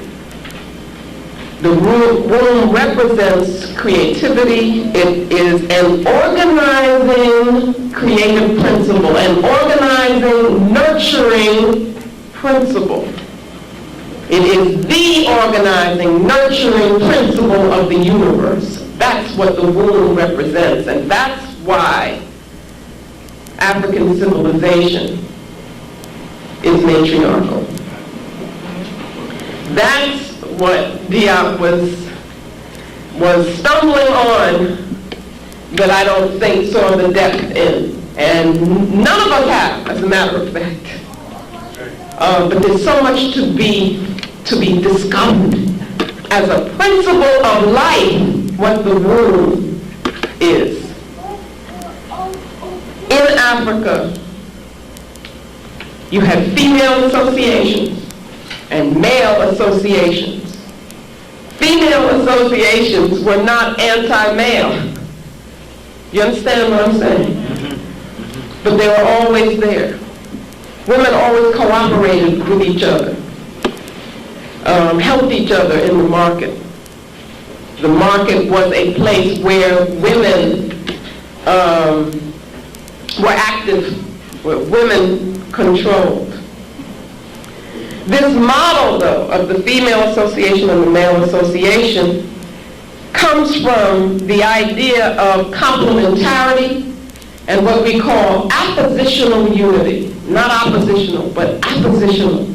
Appositional refers to a pair of things, two things that relate to each other in such a way that each is incomplete without the other, and that both are necessary for the whole. So this concept of appositional unity is one that we need to use in the paradigm that we would use to reconstruct and to rebuild. So that women, in terms of African civilization, were active participants. Girls then must be taught to be responsible. They're taught to be mothers. They're taught to be warriors. They're taught to make decisions. And they are taught to teach. That's a very important point. Young girls are taught to teach because the mother is understood to be the teacher of the young. You've got to think about how powerful this model becomes once we realize it, once we cleanse ourselves of European of concepts. Men, of course, are taught to respect women. Men also, in African society, value children. And everybody in the community focuses on the children. If that's something that we have moved away from at our detriment, to our detriment. So the children become central to the entire social organization. The role of the elders is essential. These are those who have already gone through those various processes. And so they are the ultimate teachers and custodians of the wisdom and must pass it on. And then we have Ma'at. Ma'at, as we know, represents truth, justice, righteousness. It also represents the harmonious order of the universe. It also represents the harmonious order within the person who is to be in tune with the universe. And therefore, Ma'at represents for us the highest standards of conduct. The highest standards of conduct. As Africans, you have a responsibility to live the most Ma'atic life that you can. And therefore, you must be self-disciplined. You must live in truth. And you must examine your behavior and your actions and your decisions every day, so that you become in the habit of living in truth. And that's an ongoing process. It doesn't end, it just continues. You understand? This came to us from our ancestors, you see, who were in tune with the laws of the universe because of their concepts of spirit and of participating in the universe and of the cosmic self. The continual, ongoing objective for the African person is self-knowledge because of Ma'at. And coming to know the self, one comes to know the universe, and one therefore is able to live correctly. Again, the things that I'm saying to you is not the easy, convenient, narcissistic way to live. But you're living in a society which is based on what is easy, right? What is convenient, the way you eat, what is convenient, and what gives you immediate pleasure. Those are the considerations that you're trained here to look at. I'm talking about something radically different from that. It's not the easy way. It is the best way. And it is the only way that would guarantee our happiness, our health as African people. See, because we're special. We have to understand that. And with that specialness comes responsibility. In African civilization, we have the model of rituals that are there to restore the balance, to restore harmony when things get out of kilter. And they always will, because that is in the nature of human existence. So we have to have something to bring it back into balance. Do you understand? There will be crises in your life. You can bet on it. Question becomes, how do you deal with it? See? And again, in African society, they didn't just leave it up to you and say, oh, well, go on your own. Become a man on your own. Make that decision on your own. Deal with that passing of a loved one on your own. They didn't do that. They had mechanisms which helped you, as the community helped you, to restore the balance by understanding what was happening. And that's what the rituals were. Not some weird occult thing, but they are ways in which African society continually reorders itself and helps the person to understand and put in the proper context what is happening to her or to him. That's what rituals are for. There are rituals to resolve conflict. You see, and that's one of our biggest problems right now. All these egos coming into conflict with each other, and there is no mechanism to resolve those conflicts, and there's nobody to hold them accountable and say, no, you can't do this. You're just disrupting the community, and you're just doing this for yourself. But in African civilization, there were rituals to resolve conflicts. Why? Because they did not want the community to be disrupted. Our ancestors were brilliant. They anticipated all of these things. There were rituals for cleansing, because periodically we need to be cleansed. And that's what we've got to be involved in. We really need that. We need to be creating rituals which will help us to cleanse ourselves. Just like your body needs to be cleansed, and you talk about fasting and so forth, which is very important, then you got to understand that also the spirit needs that. The mind needs that. We need that. As a community, we need to come together periodically and cleanse ourselves of all those petty things that we think are differences between us, and of all those things that we have taken on from the European without even realizing it, that are getting in the way of us relating to each other. So we need cleansing, healing, rituals. In African civilization, we have concepts of sacred time that go beyond lineal time. Sacred time and sacred space. We have an African term, Hantu, which means sacred time and sacred space. That where we can come into a situation, have an experience, and join with our sacred past. Because we're able to transcend lineal time, which separates past, present, and future, and we experience that all as a whole.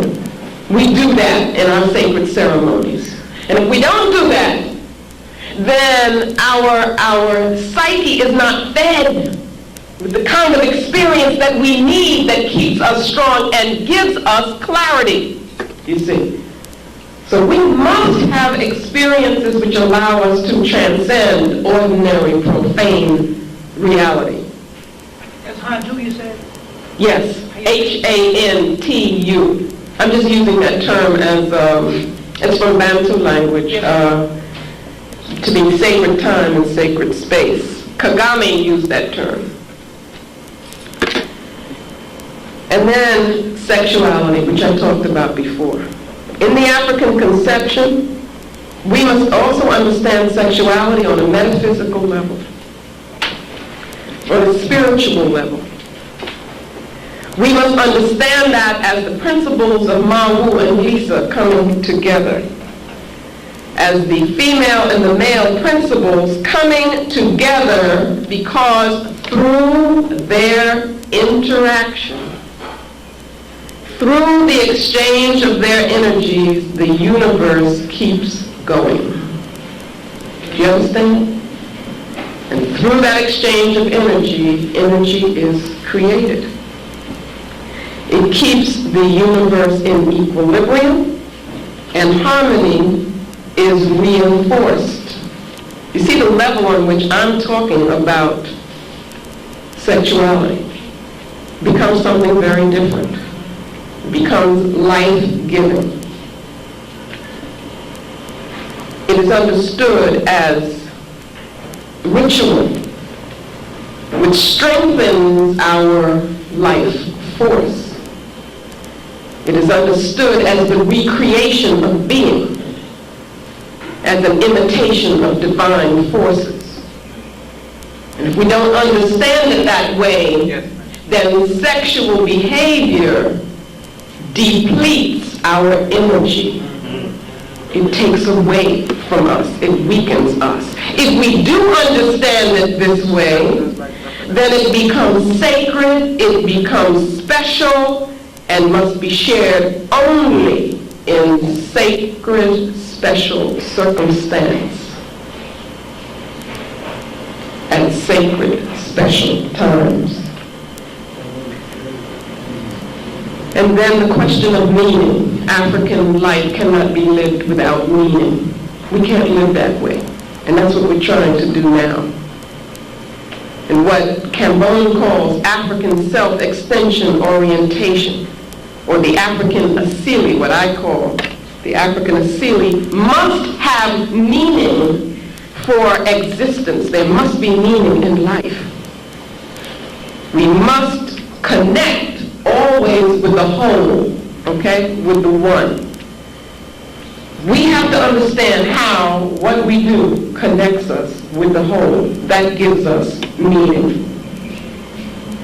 the context for us becomes the most important thing. The context becomes most important.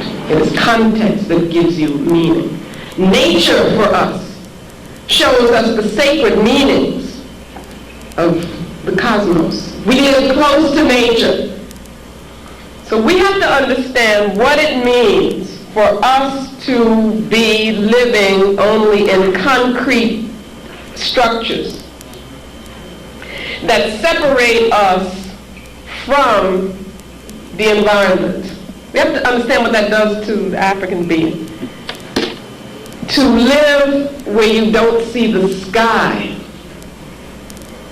To live where you don't touch the earth. Where you don't have trees around you. We begin thinking a tree is a trivial thing. It isn't. Changes your whole being when you are close to these things in terms of breathing, oxygen, all kinds of things.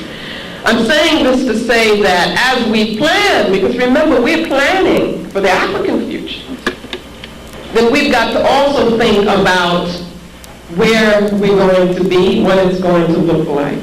We have to create our environment. We have to create that environment that is best for African people, and clearly this is not the best environment for African people.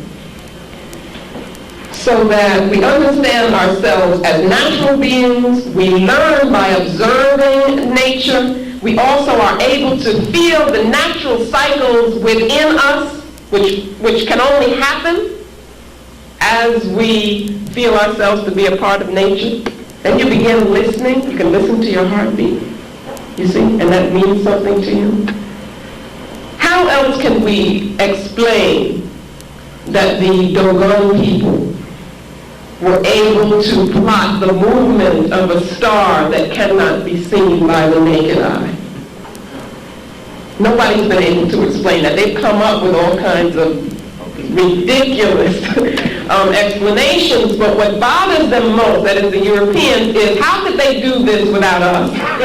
How could they do this without our system of thinking, which denies totally spirituality? And I'm saying you can only explain it by understanding a spiritual worldview, by understanding the African worldview. Symbolism is extremely important in African thought, in African life. And here I just want to touch on a few things. What we call African art, we're talking about colors. We're talking about, when we talk about music, we talk about dance, what are we talking about? It's energy, vibrations. These are forces that affect us. Remember before I was talking about that attack on the psyche. In African civilization, our ancestors understood very well the power of symbols, the power of imagery, the power of creating something with various materials. That's why the masks were so powerful, because they would be used to make something happen. And we have to understand that. You wear an African print, it not only means something, but it also has power. The various patterns make rhythms. And rhythm is the key to the universe for the African mind, for the African being. Patterns are rhythms.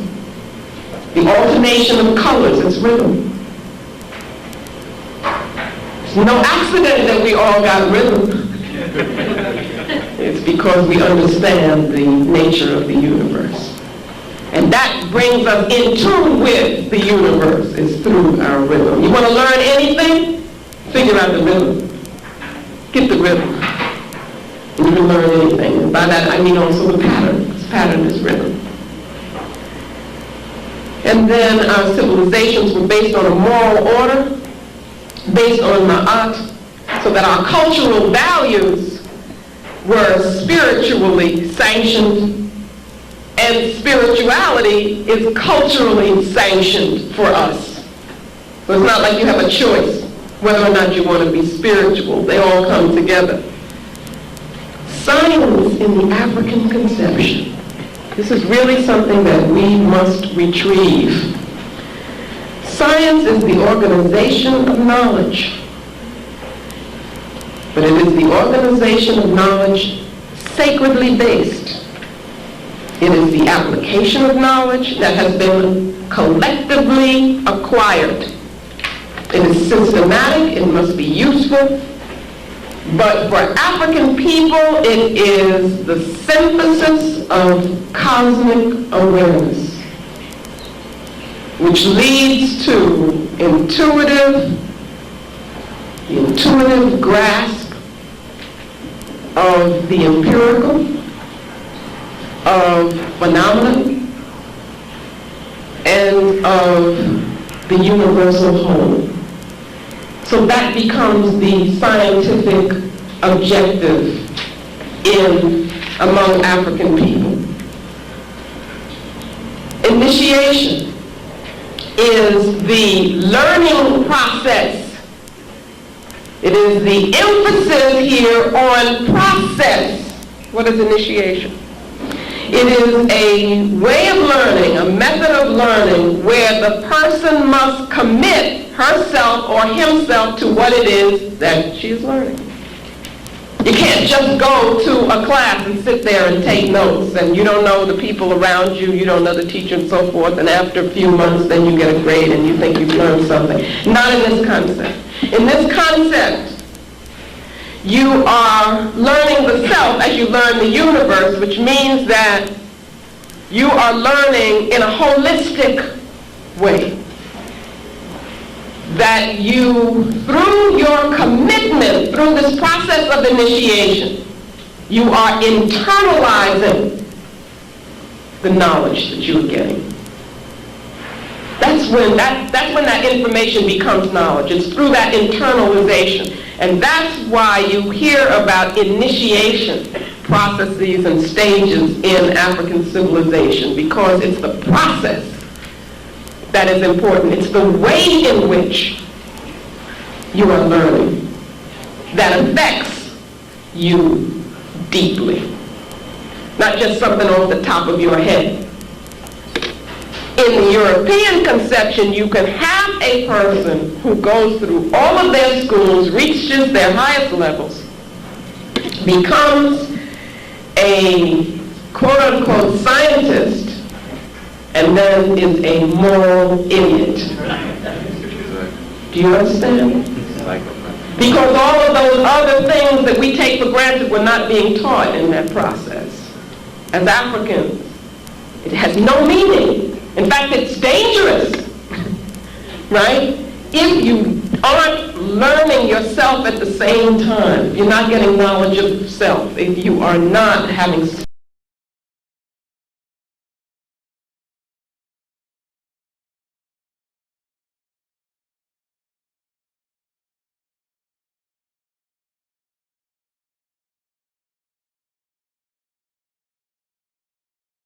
it is the science of the human spirit is what we're talking about here. So that, for instance, among the Akan people, you have the concept of Okra, which is that aspect of the spirit that comes directly from the creative principle. You have the Utoro, which is that aspect of the spirit that comes from the male principle. You have the Moja, which comes directly from the female, and also accounts for how a group, a family is organized. And then you have the Sum Sum, which accounts for the uniqueness, for the unique personality of that human being. All of these together is what makes up the human being. I mean, obviously here we have the basis of a science of the human spirit, an understanding of the human spirit. These are the models that we have to begin looking at in a very serious way. We're going to reconstruct our nation. In the African conception, spirit and matter are joined. Spirit and matter are joined. Spirit is energy. Matter is the form that that energy takes. Spirit is consistent. The material form will change. Right now you are in a particular material form, but then spirit is eternal, you see. Matter is the manifestation of spirit in the African understanding. Spirit is the force.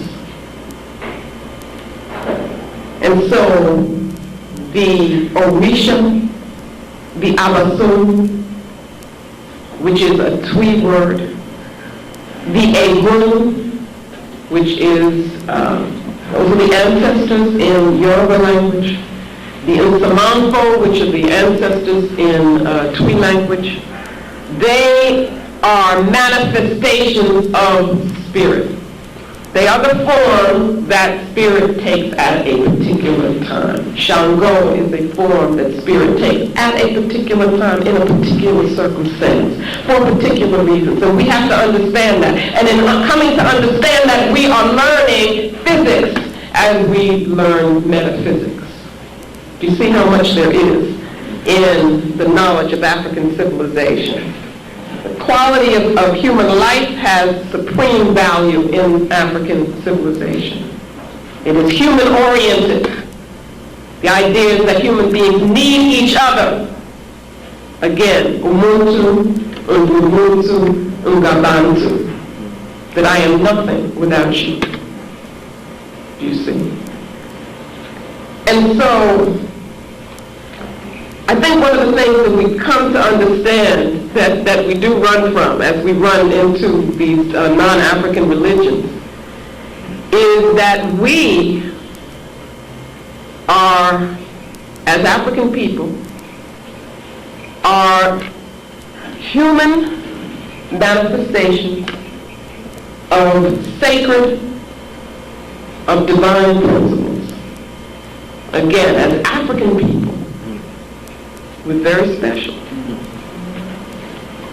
We are the human manifestation of divine cosmic principles. Now, we can't just pat ourselves on the back, say we're special, because with that comes tremendous responsibility. Yes, ma'am.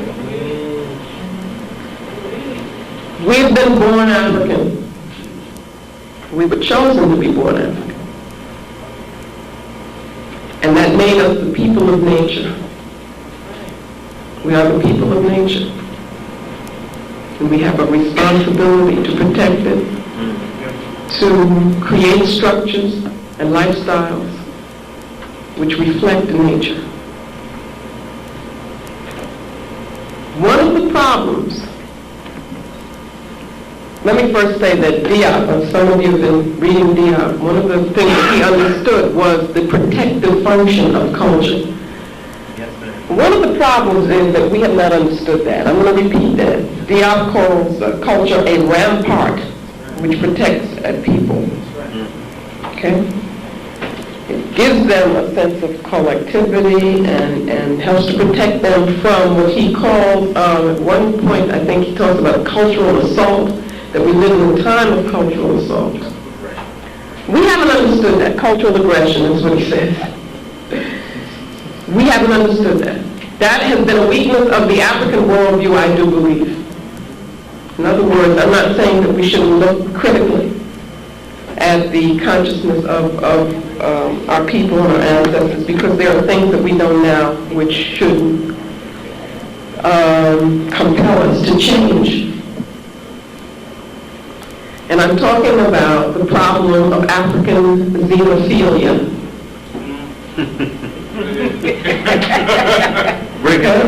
Europeans are xenophobic, meaning that they have a fear and therefore a hatred of strangers, of anything that's different. Africans are xenophilic. We have an openness, I call it cosmopolitanness, an openness to strangers, and we have an inability ready to recognize the enemy. Now, this comes from, I think,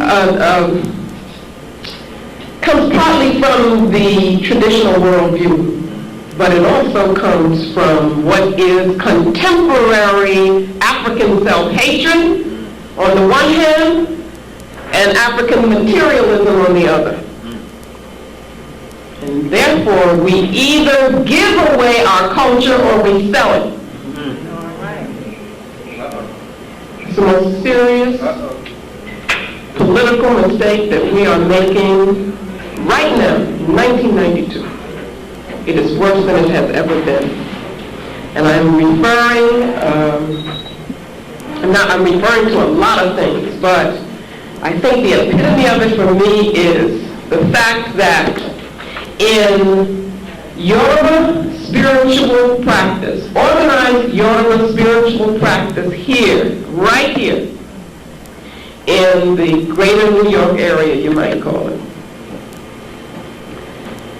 you have what I call wazungus. Okay, wazungu is a Kiswahili term for European. You have, this is a blasphemy. You have the people who are supposed to be most knowledgeable in our culture, our spiritual system, the Babalawo, the various priests and so forth. You have them initiating Europeans.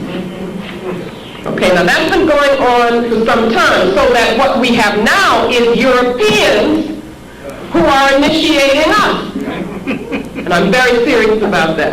Okay, I think that what we don't understand is that culture is a weapon. We also do not understand that our spiritual practices should be a source for African nation building. We've got to learn to use our spirituality politically.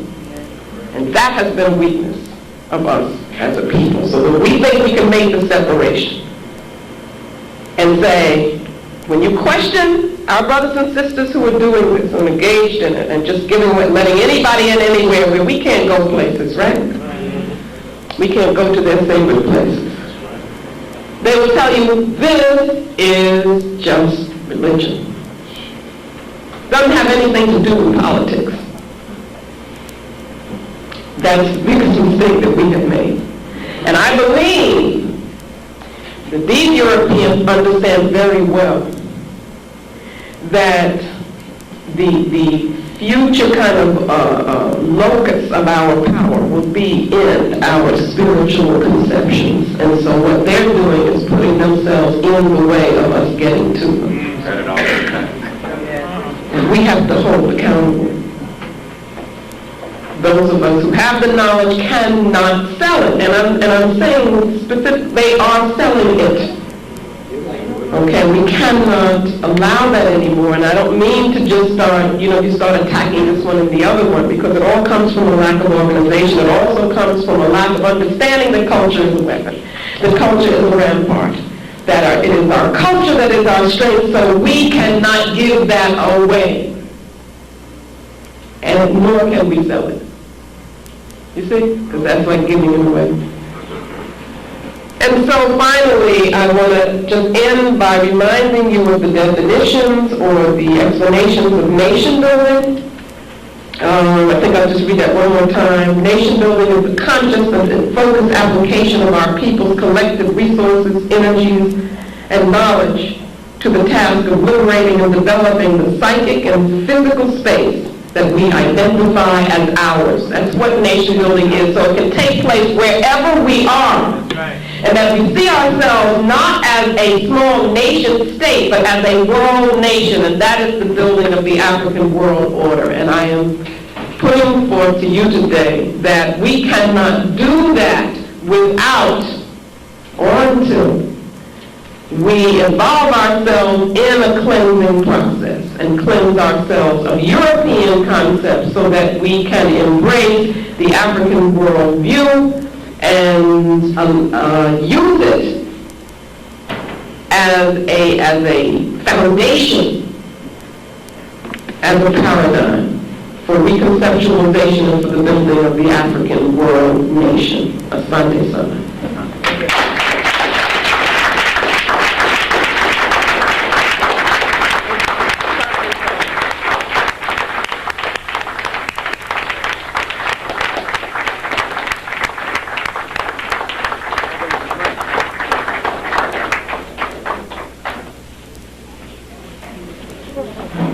First of all, I wish to say Asante San to the sister.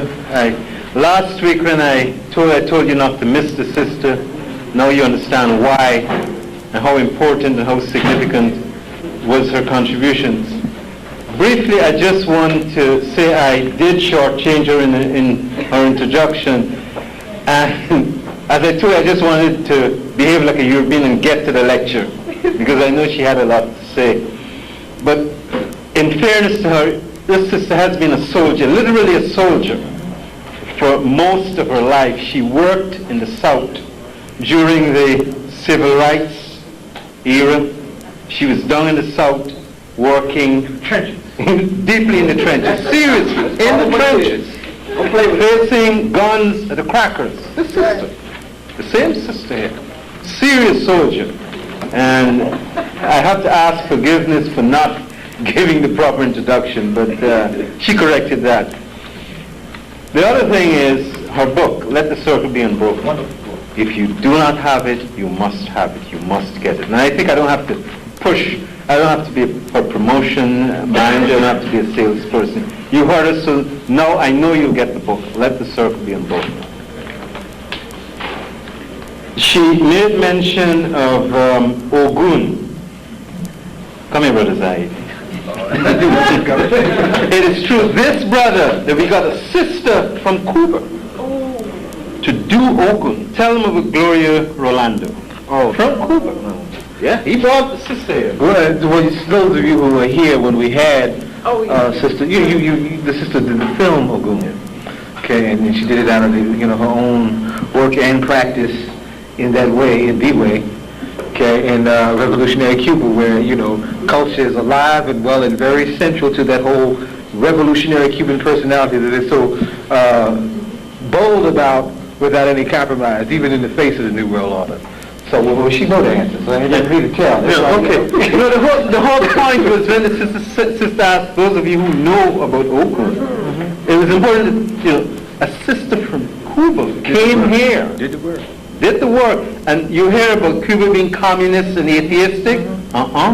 That's one of the things that kept our revolution going. That's right. Whether you know it or not, and you saw. Those of you who saw the movie, you saw that.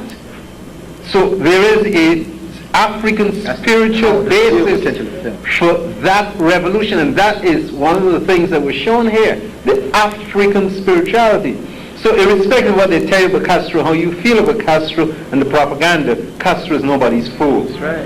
That's right. Castro knows where to tap into. Okay. He knows. That's why he's still here. Gorbachev is gone. Bush is gone.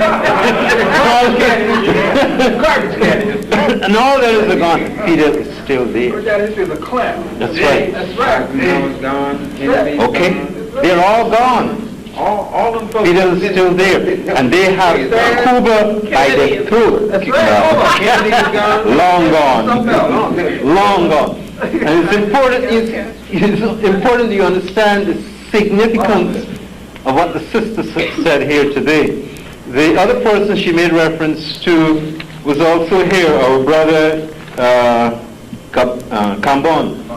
You may know him as Joe Baldwin. He was here, right here. Right here, this summer. Right here this summer. So you see the connectiveness of all that she said. And what she did was just wrap it up, tie it up, synthesize it. You see the kind of teacher she is. And as I said, I'm sure that you will leave here a little different than you came in this afternoon. The sister is indeed a teacher that affects eternity. Can you imagine being in her class? Can you imagine coming out of her class after 3 months? Can we bring her here on Saturday? No. She has enough. I mean, she will kill me. Literally kill me. The sister don't play. I think you get that kind of feeling. And in fact, if you notice our new flyer, it is directly attributed to her because she's been holding our feet to the fire. And if my son was around, I would have tightened him up, because the most important symbol of the flyer was left, and that is a call to arms. That's right. And this sister is instrumental in that message, a call to arms. Bottom line, that's where we're going. Next week, the other sister will be come here, and as you can see, we've lined up the warrior sisters. That's right. She set the tone. About 92. Wait. Because after a while, the sisters have, the brothers just fall on the job. The sisters have to come forward. All we'll have to do is run and say, no, okay, sisters. We recognize our responsibility. We know what has to be done. Thank you. And we take it from that level. But the sisters are now taking the lead up front. So next week we'll be having Baina Bello, sister from IT. The following week we'll be having Sophia Bukari Austin, and this time I'll get it right. Prisoner of war from the Black Liberation Army. Serious. Heading up the work around Mumia. Heading up the work around free. We have to get this brother free. And I'm sure that Zaid told you, it's on Wednesday? Yes. Wednesday. Make sure you get in touch with Zaid, 622-2505. Yeah. For information. 622. Flyers are out. There's some in the back. Okay, flyers in the back. They're moving in Philadelphia because Shut it down. you have to get this brother out. This brother is indeed a political prisoner, and he will not be sacrificed. I mean, you see all these murderers walking free. I'm just stretching the time out so the sister can have another 5 minutes. And what I didn't say before, I'll say now about the military intervention in Somalia for humanitarian reasons. Someone told me that doublespeak was over. If you've ever heard doublespeak, you just heard it. Get some new stuff. Seriously, military intervention for humanitarian purposes.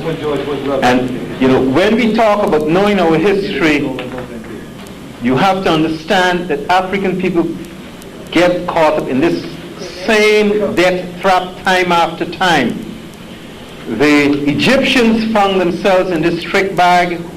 Under the oppression of the Persians, they welcomed the Greeks in. The Greeks fought for them, and what happened? The Greeks ended up being their conquerors. You see it in history time and time again. The Coptics found themselves under Roman oppression. They invited the Arabs. The rest you know. That is as a result. That's why Egypt is part of the Arab family today. We do not want to do our own fighting and dying. Somalia is 99.9% Islamic, right? On Tuesday they had a meeting in Jeddah. 52 foreign ministers of Arab countries met in Jeddah. What did they discuss? They discussed the European Muslims in Bosnia. Not one word was said about Somalia, not one word. And Somalia is 99.9% Islamic. Race force. You have to understand it in the dynamic of that sister who worked in Saudi Arabia, came right here, Aisha Abdullah, and told you about the European control of Arabia. Right here. I own that. Right here, the sister told you she worked in Arabia. And she came back here shortly before Bush attacked Saddam Hussein. Now when you talk about African people dying, our brother Troutman and some brothers took a whole group of doctors to Mozambique and Angola. And you have more Africans dying in Mozambique and Angola right now from starvation that we paid to kill. People like Scumvimbi and the Renamo murderers, $100 million. Right now you have over 300,000 children dying each year in Iraq. In Iraq, as a result of the bombing of the water supply and electric systems. They knocked it out. And Bush is telling you that he's going to send forces to Somalia for humanitarian intervention. What about Iraq? What about those Iraqi children that are dying from diseases? You don't hear anything about that. You don't hear anything about the children in Mozambique. You don't hear anything about the children in Angola, where our tax dollars were used to blow up innocent children going to school. In fact, Dr. Troutman brought some of these children right here and treated them at St. Michael's Hospital, right here. African children walking to school, and they would put landmines in the passage. What's that got to do with anything? And those children are dying from starvation, they're dying from lack of medical resources and medical treatment, all paid for by our tax dollars. And then Zion, I'm going to get to our favorite friend, Donald Payne. He threw us out of a meeting, right, Robert? Yes. Held a meeting in Essex County. We told him that we want him up front protesting the $100 million that was to have been given to Savimbi later in the week when Savimbi was here in 1991. Right there at Essex County College. Threw us out of the meeting. Because he was on the subcommittee discussing African affairs. That's right. Still is. That's right. Still. He comes back, he visited Somali, comes back and sits down with ministers. Which means that we have to, accountability, that's what I'm getting at. We have to get someone who is going to run in this 10th congressional district to send him a notice, because he is not going to sit in that Congress for another 40 years like Rodino. It's not going to happen. That's his frame of reference. It's not going to happen. He's not going to sit on our backs for 40 years if he's not going to take certain stance. So the Somali people are welcoming American troops. People are out of their minds. When the Haitian sister come here next week, she'll tell you what American troops have done in Haiti for the period of time they were there. And it is as a result of that Haiti is so messed up today. They invaded Haiti about twice within this century, Nicaragua 3 times. And you know, we always say, do you know that there was an American who was president in Nicaragua? A man by the name of Walker? That's right. Serious? Damn cowboy. Serious? That's right. And America was president of Nicaragua. Right. Humanitarian intervention. They wanted to build that canal. Initially, they wanted to run the canal through Nicaragua. And the same Morgan family sent this bandit into Nicaragua. But the people in Nicaragua caught themselves and drove him out. And in that context, you have to understand why they got rid of Noriega. Noriega was their man. He was running their drugs. He was on their payroll. And they went in there and took him out, didn't they? That's right. They went in there and took him out. And that's who you're dealing with. And this is the spiritual side of where we have to come to grips with reciprocity on one hand, and what the Haitian brothers dealt with, vindication. And that is where that connection with the ancestors come in, because we have to vindicate our ancestors for everything that they've done for us, and that's our responsibility. That's right. That's part of their accountability. That's right. It's part of their accountability. Serious. As Dr. Ben said, summing up, if you do not know your African history, you end up loving your enemies and hating your friends. Bottom line. You ready, sis? Yeah. Question answer. You ready? We ready over here? Okay, sisters and brothers, We ready over here? No our sister Marimba says that she's ready. Let's welcome her back for your questions.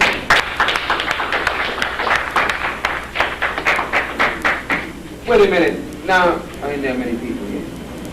Okay, 2 is on. Go ahead. What's up, sister? Again, I've had a chance to sit at your feet and gather the pearls from your lips.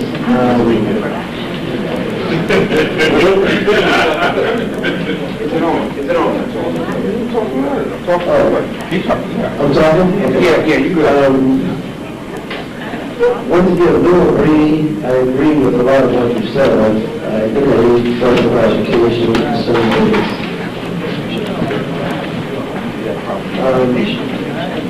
First of all, Keep talking. Okay. You gotta get it. Want me to hold the plate? Okay. Okay.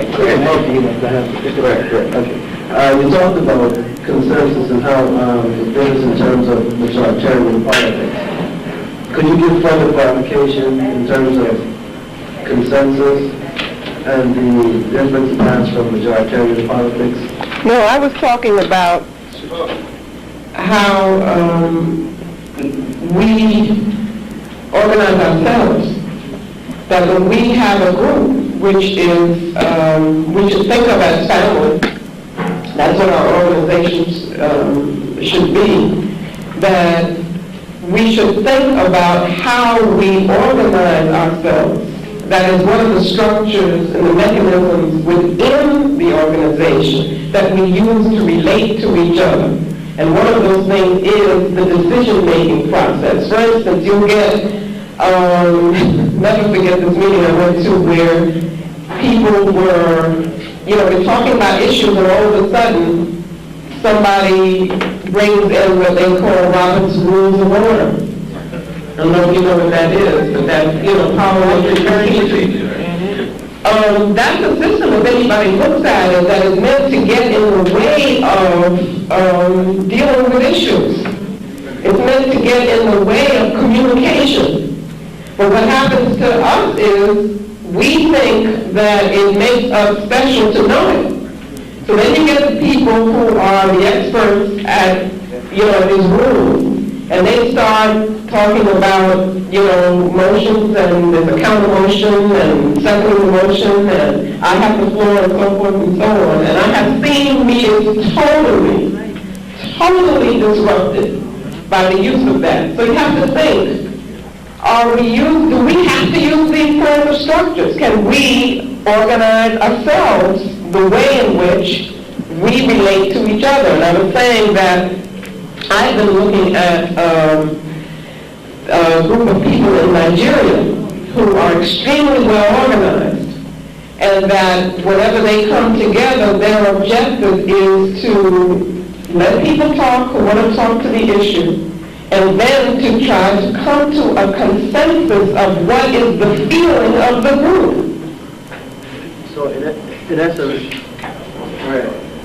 what you're saying is that people should become more enlightened in terms of the environment among them. So people who do have the bolder voice, and they start talking, they're going to go ahead and hold them more accountable in terms of their views and opinions. Okay, that was another issue that I was talking about. That was a different issue. In terms of consensus, whether you have consensus or you vote, what I'm trying to do is to sensitize us to understanding that there isn't just one way of doing things, and that there are other ways that have been used in African civilizations and societies because they had other purposes. The purpose were not to have meetings of competing individuals or that kind of thing. That's one thing I'm saying. The other issue I raised was that what we consider to be leaders are very often people who are really soothing their own egos, and the way they do that is by speaking before large groups of people, and getting those people to relate to them as opposed to relating to whatever it is we're supposed to be doing as a group. That's what I was talking about. The final question is, in terms of, you made a very important point you made a very important point in terms of us getting in tune with ourselves, in tune with nature, and understanding our relationship with universe, what you call the circle. I'm not really familiar with the paradigm, but how do we really cleanse ourselves? Because, I mean, though a lot of us know that we should cleanse, really, in a roundabout way of saying, like, sometimes, we're guilty of wearing the clothes of Africa, the hairstyles, and so on and so forth, but yet we don't internalize what we're really supposed to do. Exactly. We go ahead and give the rhetoric. Exactly. How do we really cleanse ourselves so we can be true? So when a person looks into another person's eyes, they can tell that that person's being cleansed. That comes from spiritual process. That comes from, you can't say, well, I'm gonna, tomorrow, I'll be Africanized or re-Africanized because I bought my African dress. It comes from hard, committed work. And that's what we all have to be prepared to do, wherever we're at. Not just the youth and talking about rites of passage now, which themselves can become shells. But we, at whatever level we're at, whatever age we're at, we should all be involved in some kind of collective spiritual process which helps us to ask the right questions about ourselves. Take assessment of how we live, what we do, what are our priorities, what's in our house, what's around us, what pictures are up, what do we look at, how much time do we spend watching television. You see, because if you spend a lot of time watching soap operas, it's not just that is, we could say that's incorrect behavior. It's not that simple. It's that it is a manifestation of something that's going on in here that's not right. See what I'm saying? And if it was right and you were at peace, you wouldn't need that. So that's what I'm talking about. A lot of hard work.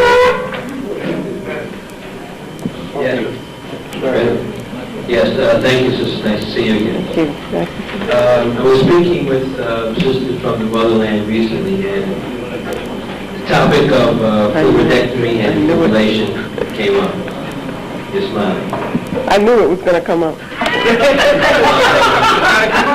was asking the question because they were at odds with each other about it. These sisters were at odds with each other. Could you speak to that, please? And do you mind if I sit down my leg? No, I can only speak to it in a very perfunctory manner, only because it's a very complex issue, and one of the problems that I have is the way that it's being dealt with, which is much too simplistic. And so I wouldn't want to do the same thing. Let me say that I've kind of laid the groundwork for what you have to do whenever you want to understand something that is done in terms of African civilization. You've got to look for the cosmological reasons, the spiritual reasons, the spiritual concepts that were behind it. Okay, that's one thing. So without me going into all of that, people who want to pursue this on their own, they can do that. They can say, okay, now we look at this spiritual concept of the universe, how would that fit in? He's talking about processes that African women would go through as a part of becoming women, right? So that's one thing. There's another thing that I said that people should use, and that is, we talked about the matriarchal, quote-unquote matriarchal, nature of African civilization. Every place you look, that's what you see, except where Islam is strong. Okay? You understand that? So that if we look at those societies, we're not looking at classical or traditional African societies. Now that means that women become extremely important. Women are not dependent in the sense of that they are these beings who just kind of sit around and wait for everybody else to, wait for men to do something for them. They are agriculturalists, they are food producers, they control the markets, and so forth. And in many societies, what you would find is that where you would have a male leader, you have the complementary female leader, like the Asambahini and the Asambahima, you have the Iyalode among the Yoruba people. So this is a common model because men and women are not the same. They are different, and that difference is complementary. So you have your male structures, or associations, and you have your female associations. Now, within that context, if you take something, for instance, like the Sunday Society, among the women of the Mende-speaking women and other groups, a huge traditional society which is thriving in contemporary times. This is a society which, the purpose of which is to help women understand their power as women, to train them in all kinds of skills, and train them for political leadership. This is a society which also takes responsibility for bringing young girls into adulthood. Okay? Now, does it make sense that such a society would involve itself in practices which would be oppressive to women? To me, it doesn't make sense. Okay? Those are two things that I want you to think about when you think about this whole, discussion and controversy. But there's a third thing. And this is where I will not be able to get explicit. I could do that, in a smaller group. But one of the things that happens in Alice Walker's book, and I have not read it, but I've been dealing with this issue for years, and it's always done in the same way, is that there are practices which are Arab practices, which you find in many Islamic communities, societies, which are controlled by men, therefore the purposes of male domination of women. And they involve what I would call mutilating, physically impairing, actually, the bodies of young girls for the purposes of control of their bodies by men. These things are done in the middle of the night. Very young children have no understanding of what's going on individually, and they're done under the control of men. So you have to think what that means psychologically. As well as physically, it's horrendous. Now, what Walker does and others do is they put together those practices, which I consider to be non-African, with traditional African practices, which are not at all the same, okay? Which are controlled by the women, which are done as part of a period of transformation and growth, in which young girls become very proud of the fact that they have gone through this process and so forth, because the process is in a context. It is not just that's only one kind of physical manifestation of it. What is also happening at the same time is they are growing spiritually, culturally, and they are being praised and valued by the society. And they are being nurtured to become organizers and leaders and strong women in their society. You have to understand the inconsistency of saying that you are training these powerful women, and at the same time you would be doing something which is, detrimental to them. You also have to understand that one is female controlled, and the other is male-controlled. One is traditionally and classically African, the other is Arab and Islamic. And they are two totally different physical things. Totally different.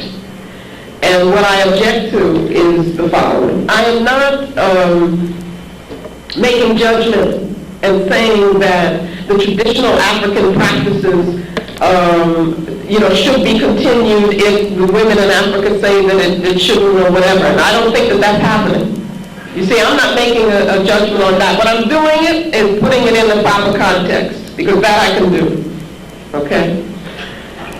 I believe that, first of all, I think one of the most damaging things that has happened to us, and really is a movement away from self, is the people who consider themselves to be black feminists. Because I don't see how that can be defined without it becoming anti-male. I define myself as a Pan-Africanist, and my appreciation of female power fits very comfortably within my Africanness and my commitment to Africa and race first. But I don't believe that's the case with people who are considering themselves to be the feminists or the womanists or whatever they want to call themselves. Now, with the Europeans, I know what their motives are. Their motives, again, are control. And they have always seen, they will tell you that women are oppressed in Africa, that, they only do work, and they're not valued, and so forth and so on. These are also the women who do not see much value in having children. These are also the women who see their bodies as being prisons. That's not the way African women see their bodies. So that I believe what's happening now is that this whole hysteria around this particular issue that you have raised is being used as a justification for mainly European women going into Africa and saying, we will lead you. We will show you the way to be with us. And there's a lot of confusion that's happening, because you get African women talking about, I want to be liberated, and to be liberated is to become European. You see? So that's what I think is happening, and I just heard about a group up at Riverside Church. It's based in Riverside Church. And these are European women who are organizing themselves to literally go into Africa and to save African women. Now, you know what happens when Europeans, it's the same kind of thing with Bush. I mean, we got to ask ourselves, why would they be going there? You see, and let me say something else, too, because I'm in a situation to really know this. Everybody needs us. These various movements need us. Europeans need us. The feminists need African women for their life. They recognize the power that is in us. And so you see them everywhere talking about feminism as though it included us in it. They want to, at Hunter College, I have to fight to teach courses about African women from an African perspective, because they want that to be within quote-unquote women's studies. Women's studies has clearly, and certainly, I don't know about other places, but at Hunter I can tell you has an anti-male focus, and I refuse to cooperate with anything like that. And our people get in these courses not knowing what they're getting into, and they're very angry. You understand? But they are bankrupt without us, so that they are always attempting to seduce us in various ways. And this is the latest way in which they are attempting to seduce us. And what Alice Walker has done, I believe, in this particular book, feeds into that kind of move on African people. If you're really concerned about us then there are ways to deal with them. Then you engage sisters and brothers in discussions and critical analysis and critique of some of the ways in which we're treating each other. That's what you do. But you don't write a book which you can say is fiction, you know, but people are taking as quote-unquote fact, and which then Europeans can use as an excuse to abuse our people and attack our traditional concepts. You know, that's not the way you do it. Well, what she knows is, you see, I don't want to focus on her just as an individual. I don't want to do that. I want to show us what we have to do. Again, if the individual is a person without context. And what happens is, if your context is writing novels, you understand? No matter how brilliant you may be at writing, but if that's your whole context, and being appreciated by whom? Who's appreciating all of that? If that's your context, you see, then that means you have no other reason for doing what you're doing. That's the problem. That's what you're relating to. So you pick something here, you pick something there, and you say, well, these are real issues. And I just want to write about a real issue. You know, we don't just pick things that we write about. It's got to be within a plan if it's for our people. So what was the purpose of her doing that? Saving Africa? I could think of a whole lot of other things that one would devote oneself to in a public way, as she did. You see, if that's what you wanted to do, was to save Africa. So again, it's not that I'm attacking the system. What I'm doing is attacking a system that we get caught up in, and again it becomes ego. Because what the ego is what am I saying? Is stroked. Hey, you've got a book. The book is popular. That's you. The focus is on you. You see what I'm saying? Where's the accountability? I'm just reminded for some reason of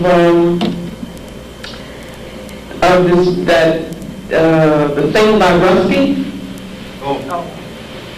which, yeah, the only reason that I think that that's so interesting is, here's this person who obviously didn't have commitments, you know, to Islam, but had been raised partly connected to it, who felt he could, you know, write about whatever he wanted to do. Well, there are other people who felt so strongly about their thing. That's right. They said, buddy, you don't do that to this. That man that broke up his family, he had to hide, he can't see his children, he's scared. He said, I'll do anything if you'll just forgive me. And all I'm saying is what it shows is that accountability. It shows how sacredly you take certain things. And I believe that the critique of Africa has to be done by African-centered people.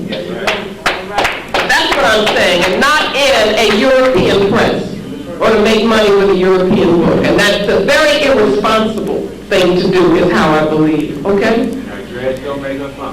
No, absolutely not. Absolutely not. I mean, the system looks a beautiful system, but she hasn't been grounded in the things that we're talking about. Yes. Yes, that's what happens. That we're scattered without that base to pull us in, to anchor us in. Okay, so that's what's happening to our women. What's that? Thanks for sharing knowledge with Little louder. Oh, sorry. Thanks for sharing knowledge with my question is on the concept of hierarchy as another thing we would like to develop. Tell me what this means as far as the informative, the lineage of a pharaoh or chief, because to me that seems like, you know, Now, this sister is, she's thinking, all right? That's what I like, because that's what you remind me of my students. And I encourage that kind of thinking and questioning. There's a sense in which I'm being critical of that. Do you understand? Among the Ashanti people, there is the royal lineage. And it was from that lineage that the Asante would come. Couldn't come from another Abasua, we call it. Okay? Now, the explanation for that, if you look at Chancellor Williams, is that that particular line is considered to have been directly descended from the first people who founded the society. Okay, that's what he said. He said that's what the royal lineage is. You also have to understand the concept of leadership, where the leader, he says leaders, not rulers, that the leader must make decisions that are in agreement with what the people feel, and the elders tell them it's okay, otherwise they will be put out, okay? But there is a brilliant work, 2,000 Seasons. Thank you. By Aigwe Oma, who was raising the hard questions, and The Healers by Aigwe Oma. And he's saying that what happened to us, and he's not talking about Europeans yet, is that we forgot the meaning of the way, so that what you got were people put in those positions who were not whole, and who used them to have control over the people. And Levy calls them parasites. Okay, and then once you do that, you don't have reciprocity, you don't have the way. Then it's the hierarchy, meaning I control you. In The Healers, he raises some very deep questions about, well, let me say how I feel. I don't feel as African people that we should make distinctions between ourselves that say that that group is lesser than this group. That's what I believe. And so what I'm saying is that if we are to reconstruct now, that we would all be bound. That we will not have one line of people who is seen to be in the position of being leadership, and other people have, lesser roles that they are to play. So, don't get me wrong. Yeah. Don't get me wrong, I'm not siding with Europeans at all. But from that, can you say that the idea of hierarchy is exclusively European? Good question. Very good question. No, in a sense you're right.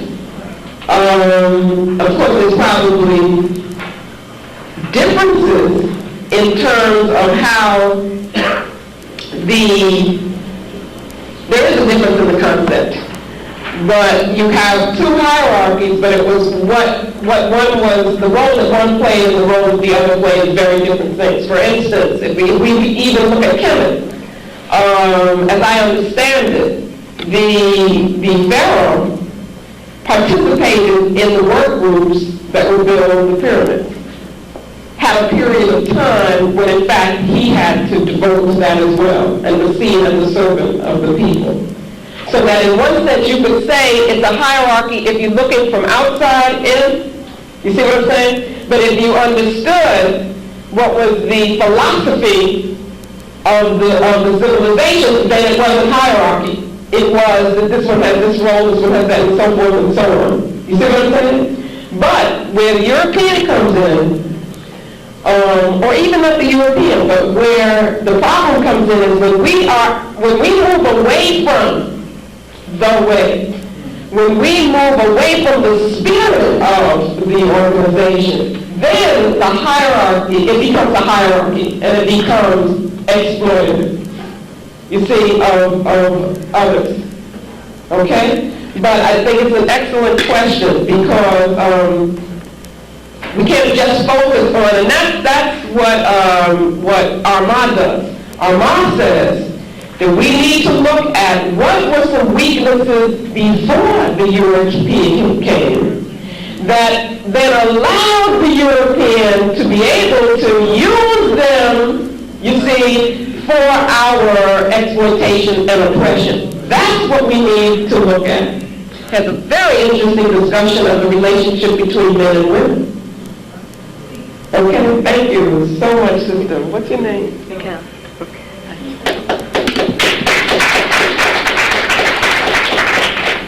Sister, your lesson tonight was very informative. And when you were saying about that we needed to be cleansed, what I'm going to say is a question and also a statement. I lived in Ghana for 11 and a half years. And after I was there for about 2 years, I got friendly with all the neighbors there. And one day, Mrs. Wade and I, we met a neighbor, and he said that the town has gotten to be quite a town since you white people came. And I was sort of insulted that he said that. I'm thinking African man coming home. So I said, what do you mean by saying that I'm a white man? And he was maybe lighter than I was. So he says, oh no, I don't mean the color. He said, you spend all your days with the white man. And you have the white man's ways. He says you talk his language, you read his books, you eat his food. He said you drink tea, you eat coffee, you eat cornmeal, cornflakes in the morning, and bacon and eggs. That's white man food. He said, I eat Gary in the morning. So he says, you have so many ways of the white man, so that makes you a white man. And then I thought of it, and I said, he's right. He's right. So now, the way I see it now, we like people here in America, if we want to be African, we got to share a lot of our European ways. Because another man said to me, he says, you want to be an African? He says, I'll tell you what. He says, every African belongs to a tribe. He says, what tribe are you going to belong to? So he said, now I'll tell you what you do. You do everything you can do to help the country. Respect our customs and our way of life. He says, then we say to you, you are an African brother who has come home. And it worked out that way. That later on, they introduce me and they say, oh, this is our African brother, African-American brother who come home to help us. And he's more than a brother. And then, I got along very well that way. Is that what you meant when you were saying about we have to do some cleansing? Yeah, the African Americans here have to do some cleansing. Yeah, that's partly what I meant. I think that I have great difficulty with the term African American. Okay, because I think that it sets up a contradiction in the mind, and kind of sets us against ourselves as we don't need to be. I think that the African from the continent who was saying to you that you were a white man, meaning that you had taken on all these ways, was probably partly saying it because he wanted you to be that, in the sense that he might have wanted to be that himself. So that he was looking at those things as being positive. Because you couldn't be European. Now, I don't care what you took on, what you try to be, I don't care if you marry a white woman, you still can't be a European. And so what that does is that it means that all of these things that we take on, and the more that we do it, that it makes us more and more and more pathological. That it is a sickness and illness for us to try to be other than what we are naturally. So what I'm talking about when I talk about the cleansing is also a healing process of coming back to ourselves. It's a recentering. You see, if you don't have a center, then you have no basis for making judgments or decisions. And what we've been doing is making other people's decisions, or thinking that we've been making decisions that's really acting as other people have been manipulating us, to act. Also problematical in terms of we will have to get our brothers and sisters from the continent to understand this whole issue of what, it's so ironic to me that Africans on the continent use the term tribe. It's not an African term. And in the European context, it is a derogatory term. They don't talk about European tribes. They talk about European nations. And because of the conditions under which we learn the language, colonial conditions, then we accept these terms and then we start saying, I'm from this tribe, I'm